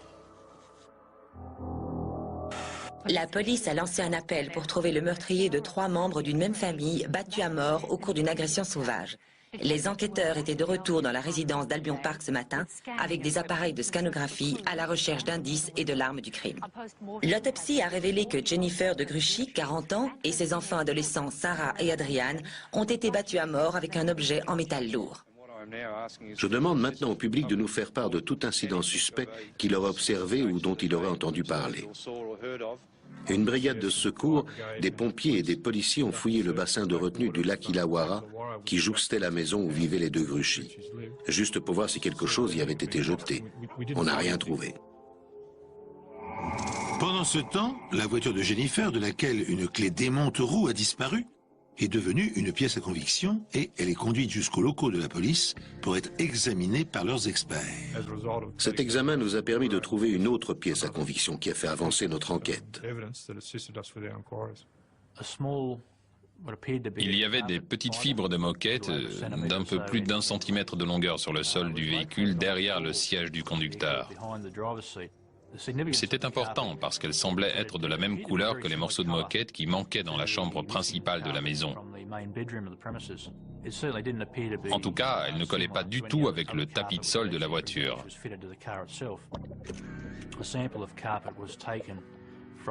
Un échantillon de la moquette a été prélevé dans la chambre principale et a été envoyé pour une analyse comparative avec les fibres retrouvées dans la voiture.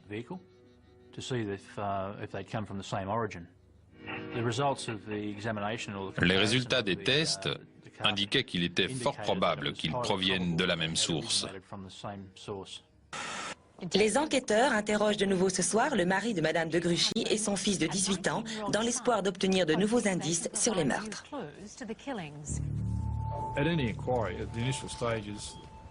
Dans toute enquête, tout le monde est suspect au début. C'était aussi le cas dans celle-ci. Wayne de Gruchy était suspect. Il a été interrogé sur ses faits et gestes la veille au soir. Pour utiliser une terminologie que tout le monde connaît, il avait un alibi. L'alibi de Wayne est qu'il se trouvait à Sydney, à 1h30 de route en voiture de chez lui.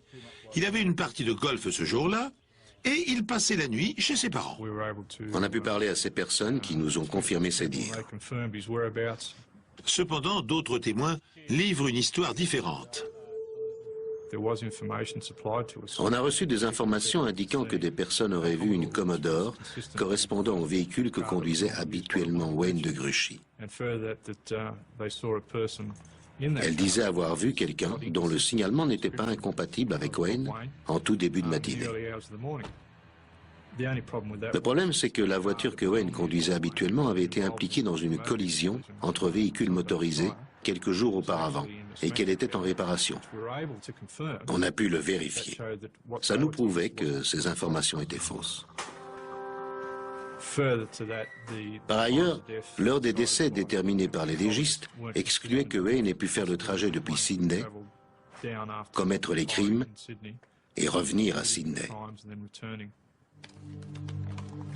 J'ai situé l'heure du crime entre approximativement 20 h le 12 mars et 1h du matin le 13 mars.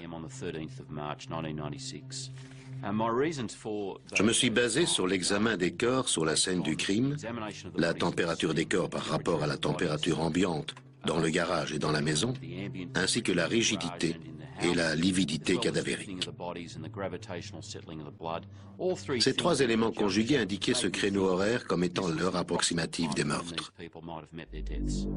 Owen de Gruchy, l'époux et le père des victimes, ayant été écartés de la liste des suspects, les policiers poursuivent leur recherche des objets volés dans la maison ou ayant disparu, comme le morceau de moquette découpé au pied du lit de Jennifer.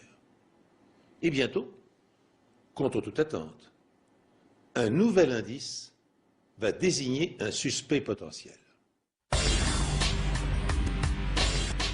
Alors que la police continue de chercher l'arme du crime, le morceau de moquette manquant, ainsi que les objets volés dans la maison, une autre pièce à conviction d'importance est découverte.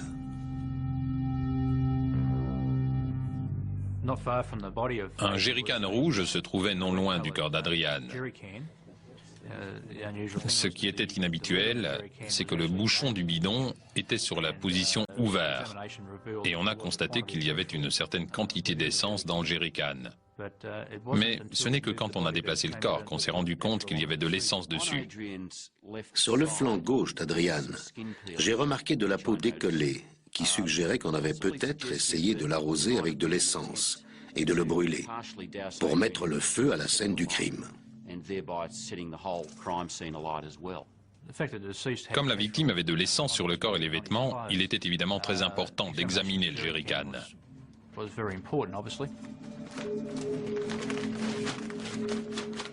Le jerrycan, ainsi que d'autres preuves physiques et biologiques retrouvées sur la scène du crime, se trouvent au laboratoire pour être soumis à une analyse plus approfondie. Dans l'un de ces tubes à essai, l'ADN du tueur va être identifié. 3 membres de la famille de Gruchy ont été assassinés entre 20h le 12 mars 1996 et 1h le lendemain matin. Les enquêteurs sont convaincus que le vol a été mis en scène pour masquer un crime prémédité. Pour l'instant, ni l'arme du crime, ni les objets volés ou le morceau de moquette disparu dans la chambre de Jennifer n'ont été retrouvés. Mais l'analyse du bidon d'essence qui a servi à arroser l'une des victimes donne des résultats.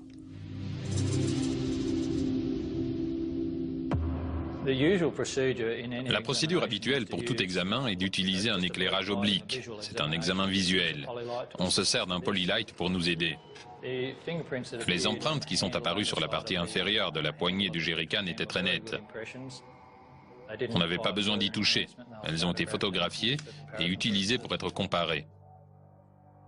Pour photographier les empreintes localisées sous la poignée, un miroir est placé en dessous pour les attribuer à une seule personne, celle qui a manipulé ce bidon.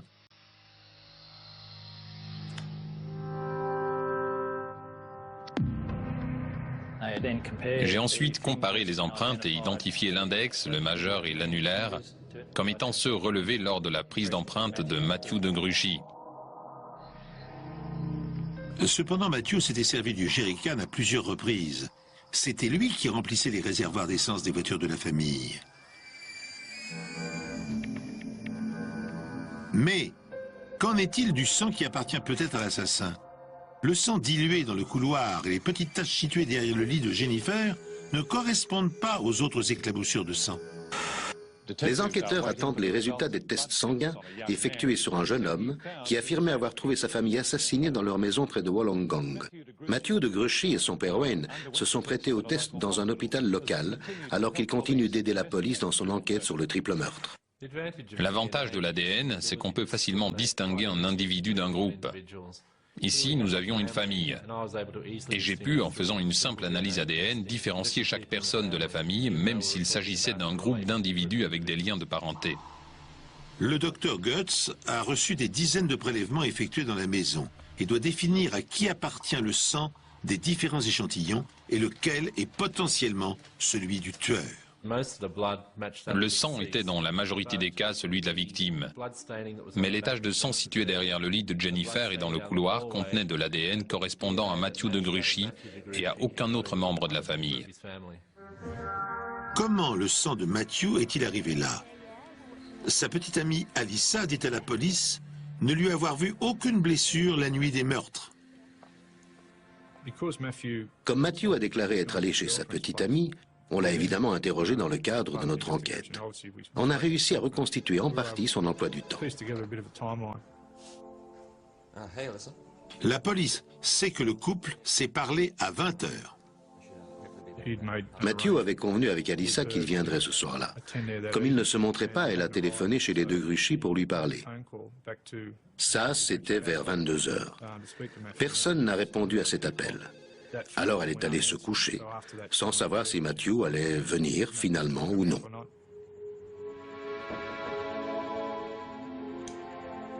Alors qu'il a dit à sa petite amie qu'il n'allait pas tarder, Matthew n'arrive pas avant 23 heures, soit 3 heures après leur conversation. Il est entré et il lui a seulement dit qu'il était en retard, parce que sa mère l'avait retenu. Elle souhaitait qu'il reste à cause de coups de fil bizarres qu'ils avaient reçus.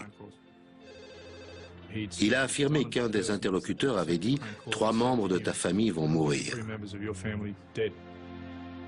Les policiers s'étonnent que Matthew ait omis de mentionner ces appels téléphoniques dont l'importance est pourtant capitale. Si la famille a effectivement été menacée à plusieurs reprises, pourquoi le garçon n'en a-t-il jamais parlé? Tandis que les enquêteurs vérifient l'information, Matthew est convoqué au commissariat pour y subir un interrogatoire en règle. Depuis qu'il a été établi que les traces de sang retrouvées dans le couloir et sur le mur de la chambre de sa mère lui appartiennent, eh bien le garçon est devenu le principal suspect.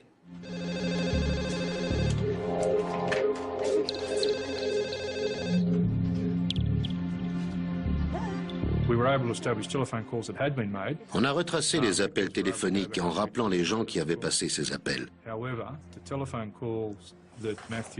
Mais en ce qui concerne les menaces que Matthew a mentionnées à sa petite amie, on n'a pas pu établir que ça s'était vraiment produit. Si ces appels avaient eu lieu, on peut penser que c'est la première chose qu'il nous aurait dite. Ceci est un entretien enregistré entre l'inspecteur principal D.J. Sharkey et Matthew Wayne De Gruchy. Quand l'appel a été passé, j'essaie de voir clairement les choses. Le téléphone sonne, vous décrochez. Combien de temps est-ce que la personne est restée en ligne? J'ai seulement entendu des bips. Vous voulez dire qu'ils ont raccroché dès que vous avez décroché? C'est ce qui s'est passé. En fait, j'entendais seulement la tonalité. On a essayé d'établir s'il y avait bien eu une communication. On lui demandait s'il avait pris l'appel. On lui posait des questions du genre « Est-ce que vous avez entendu quelque chose? Est-ce qu'il y a eu des bips indiquant qu'il y a eu une communication ?» Ce que vous dites, c'est qu'il savait quand la communication allait commencer et qu'il raccrochait aussitôt, c'est ça? Oui, j'imagine, oui. Si son histoire avait été vraie, Matthew aurait dû entendre quelqu'un lui parler et il aurait dû y avoir des traces de la communication sur les relevés téléphoniques. Ce n'était pas le cas. Matthew a-t-il tué sa mère, son frère et sa sœur? Si c'est le cas, quel est son mobile?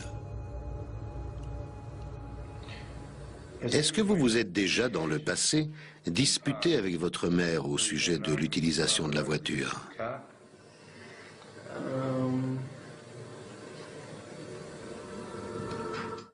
Les empreintes et le sang de Matthew De Gruchy sont retrouvés sur la scène de crime.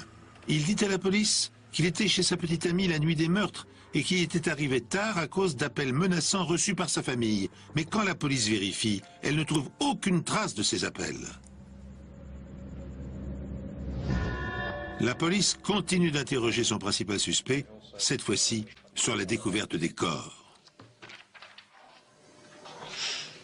Dans la déclaration que vous avez faite mercredi dernier, le 13, vous avez parlé à un inspecteur qui a pris votre déposition au sujet de ce que vous aviez fait en rentrant chez vous. Vous vous souvenez? Oui. Vous pouvez me décrire à nouveau comment ça s'est passé?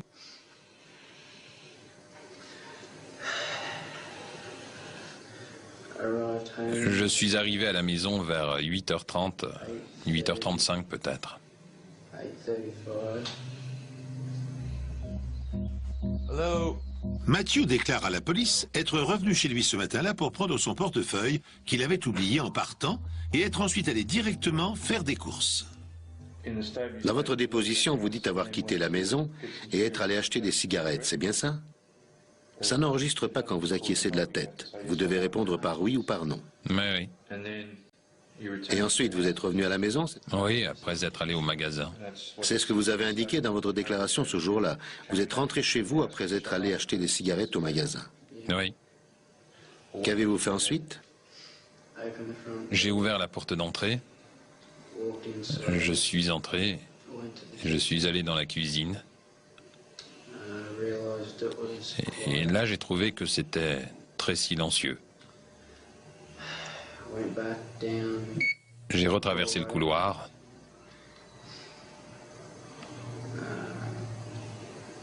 J'ai frappé à la porte de Sarah. Mais j'étais pas vraiment inquiet. Ensuite, j'ai ouvert la porte de la chambre de maman.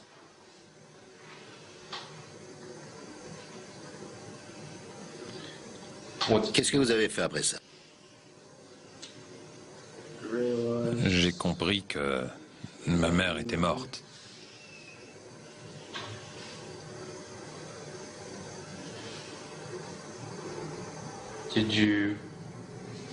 Qu'est-ce qui s'est passé ensuite? Je ne savais pas ce qui s'était passé, alors... Je sais pas, j'ai craqué.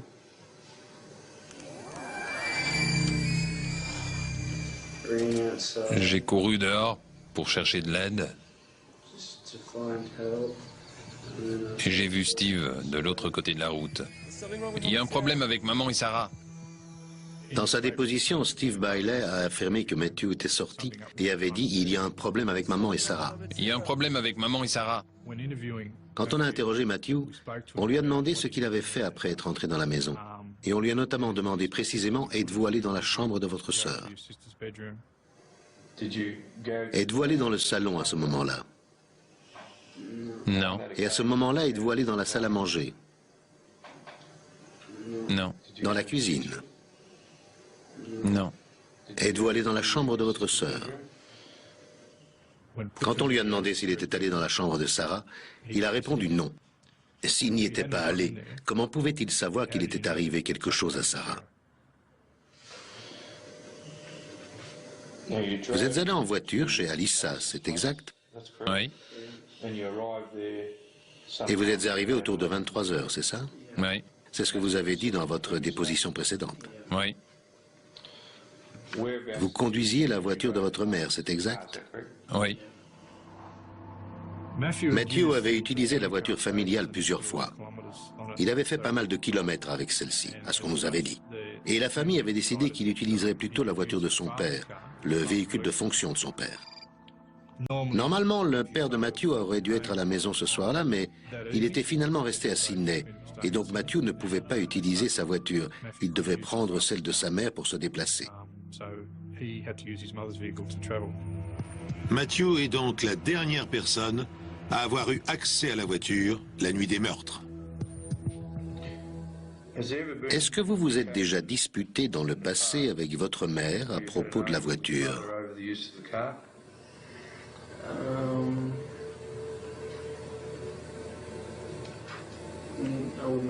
J'appellerais pas ça une dispute. J'ai demandé à Matthew s'il y avait déjà eu des disputes à cause de l'utilisation de la voiture de sa mère. Il a répondu « J'appellerais pas ça une dispute ». Mais on avait des informations indiquant que Matthew et sa mère se querellaient au sujet de la voiture. Y a-t-il eu des moments où votre mère a refusé que vous preniez la voiture et où vous l'avez menacée physiquement? Non. Avez-vous jamais agressé votre mère? Non. On a donné à Matthew l'opportunité d'avouer son implication. Ceci conclut l'interrogatoire. Et il ne l'a pas saisi. On l'a autorisé à quitter le commissariat et on a poursuivi nos efforts pour réunir des preuves démontrant qu'il était l'auteur de ces meurtres. Parvenus à ce point de leur enquête, les policiers sont convaincus de la culpabilité de Matthew de Gruchy. Un faisceau d'indices prouve son implication, les traces de son sang maculant les murs de la maison, la présence de ses empreintes digitales sur le jerrycan d'essence, les menaces téléphoniques qu'il invente et qui n'apparaissent pas sur les relevés, le mensonge qu'il commet à propos de sa sœur au cours de l'interrogatoire. Autre fait confortant cette hypothèse, Matthew est la dernière personne à avoir utilisé la voiture de sa mère. Dès lors, il ne reste plus aux enquêteurs qu'à rassembler les éléments du puzzle et à confondre définitivement l'auteur des crimes. J'ai reçu des fibres de moquette trouvées à l'arrière de la voiture de Jennifer de Gruchy. Mais elles faisaient environ 3 cm de long, et ce qui est intéressant, c'est qu'au bout, il y avait une petite tache rouge-marron. C'était tellement petit qu'on ne pouvait pas faire beaucoup de tests avec, alors on a prélevé une petite partie de cette tache, on l'a mise dans un tube à essai, et on a procédé à des tests ADN. Les tests effectués ont montré que l'ADN ne pouvait provenir que de Matthew de Gruchy et de personne d'autre de la famille. Ces fibres sont identiques à celles de la moquette de la chambre de Jennifer. La police spécule désormais sur la manière dont le sang de Matthew a pu atterrir là. Il était possible que la pression l'ait fait saigner du nez. En faisant des recherches, on a appris que les gens peuvent se mettre à saigner du nez quand ils sont sous pression. En fait, on ne pouvait pas dire exactement comment il s'était retrouvé là, il suffisait de dire que c'était le sang de Matthew. 9 jours après les meurtres, Matthew assiste aux funérailles de sa mère, sa sœur et son frère.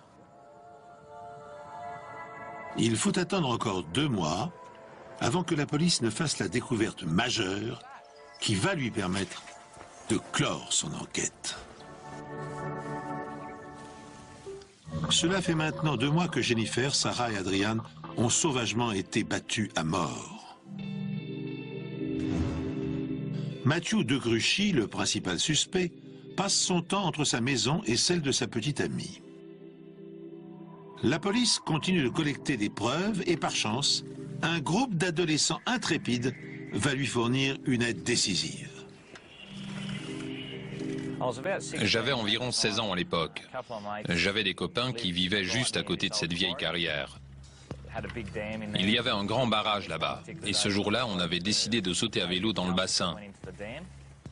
On est monté sur cette grande butte pour pouvoir voir quelle était la profondeur de l'eau, et on a remarqué un truc rouge dans l'eau. Moi, j'y vais pas. Moi non plus. C'est que de l'eau.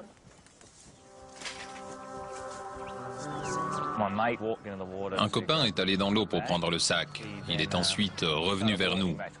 On s'est avancé pour attraper le sac parce qu'on voulait voir ce qu'il y avait dedans. Quand on l'a ouvert, on a vu des bouts de moquette qui avaient l'air de papier mâché et un marteau. On a décidé de garder le marteau et on a rejeté le sac dans l'eau, vu qu'on n'en avait plus besoin. Les garçons trouvent le sac quelques jours seulement après les meurtres. Mais ce n'est que 2 mois plus tard que la police en entend parler. Elle fait immédiatement drainer le barrage pour trouver cette pièce à conviction.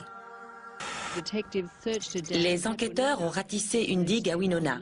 Ils ont retrouvé des objets ayant appartenu à la famille de Gruchy, notamment un magnétoscope, des CD et un porte-monnaie contenant le permis de conduire de Jennifer de Gruchy. Le fait d'avoir retrouvé les objets, c'était très positif pour nous. Ça nous indiquait qu'on était sur la bonne voie. Au début, quand Matthew nous a fourni une liste des objets volés dans la maison, ça nous a paru bizarre qu'il soit aussi précis. Quand les objets ont été retrouvés dans le bassin, ça tendait à confirmer nos soupçons parce que la majorité des objets de la liste y étaient. Il y avait une calculatrice au nom de A de Gruchy, qui était visiblement la calculatrice d'Adrian. Elle figurait sur la liste des objets volés. Un portefeuille de femme avec des papiers appartenant à Jennifer de Gruchy. Il y avait aussi un magnétoscope et d'autres objets, notamment des morceaux de moquette qui paraissaient être ceux qui avaient été découpés sur le sol de la chambre.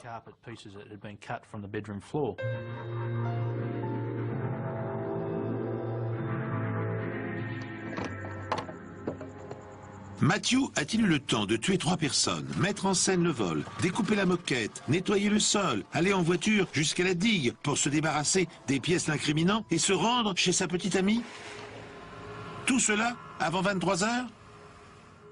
Quand on a fait la découverte de la digue, et étant donné sa proximité avec la maison d'Alyssa, j'ai demandé à 2 de mes hommes de faire le trajet entre le domicile de Matthew et le barrage, et ensuite de là jusqu'au domicile d'Alyssa. Ils ont fait le parcours à des vitesses différentes. Je voulais voir combien de temps ça prenait et si c'était faisable. On l'a fait et ça collait dans le temps imparti. Outre les objets volés dans la maison, le sac étanche retrouvé dans le lac contient une pièce à conviction tout à fait insolite. Cet élément va apporter aux enquêteurs la preuve décisive qui leur manquait.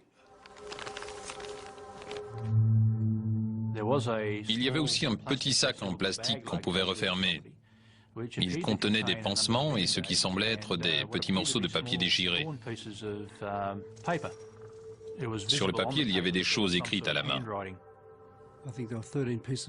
Au total, il y avait 13 morceaux qu'il fallait assembler.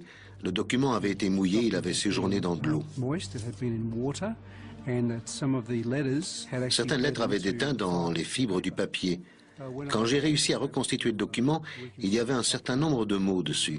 Il y avait écrit « porte ouverte »,« store ouvert »,« maman »,« Sarah »,« Adrian »,« frappé avec un bâton »,« coupé quelque part au couteau ».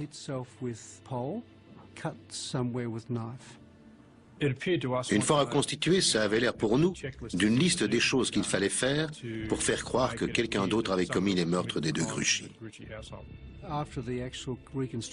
Après avoir reconstitué le document, j'ai comparé l'écriture avec des échantillons de l'écriture de Matthew de Gruchy. Il y avait environ 12 points communs entre les 2 écritures. Mon opinion était qu'il était probable que Matthew ait écrit le document en question. La probabilité qu'il l'ait fait était supérieure à celle qu'il ne l'ait pas fait.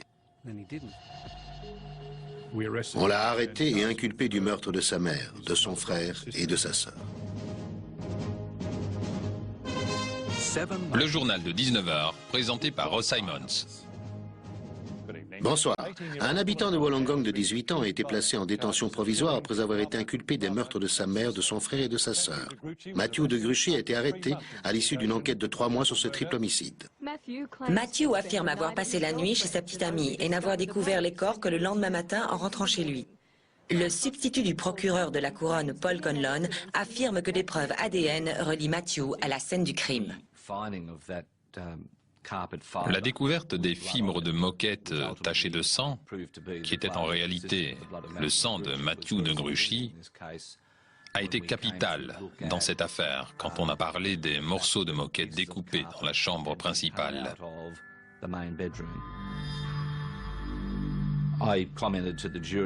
J'ai dit au jury que le coupable avait laissé sa carte de visite sur cette moquette. Tous les faits et les circonstances pointaient dans une direction, une seule, Matthew de Gruchy. Un homme risque la prison à vie après avoir été jugé coupable du meurtre de sa mère, de son frère et de sa sœur. Matthew de Gruchy avait à peine 18 ans à l'époque. Le jury a jugé qu'il les avait battus à mort dans la maison familiale et tenté de faire croire un cambriolage. J'ai vu que quand le verdict a été rendu, il n'a eu aucune réaction. Il a conservé un regard d'acier. Il a regardé ses pieds. Et c'est une pause qu'il avait eue pendant tout le procès. Étant donné qu'on n'avait pas l'arme du crime et aucun mobile apparent, l'aspect médico-légal de l'enquête a été capital. On a réussi à prouver, au-delà de tout doute raisonnable, la culpabilité de Matthew de Gruchy dans ces 3 meurtres.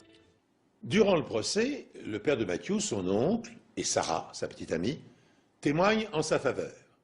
Ils arguent que l'harmonie régnait dans la famille et que par conséquent Matthew n'avait aucune raison de se livrer à un acte d'une telle barbarie.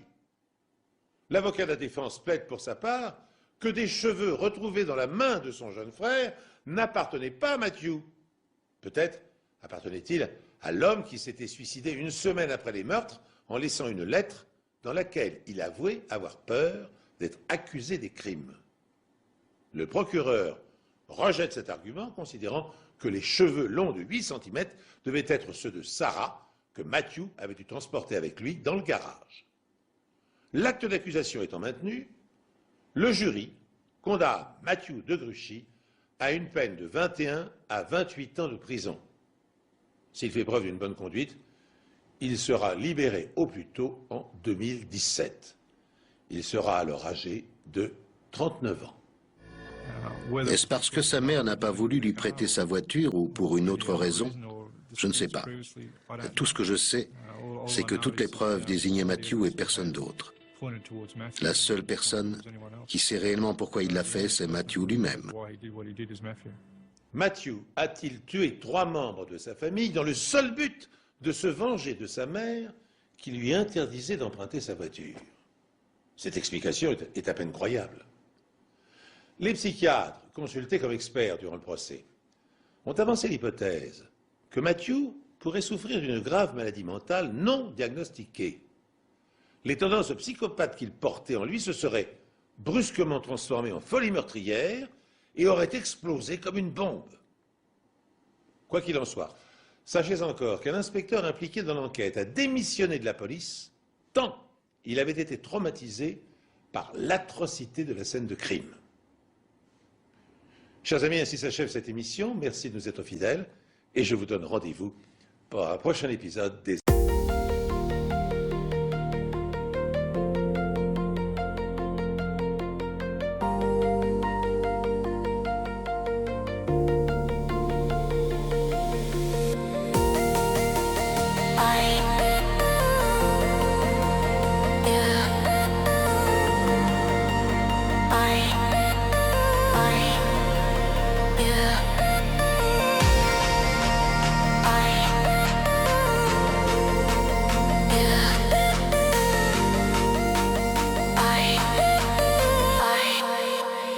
Yeah.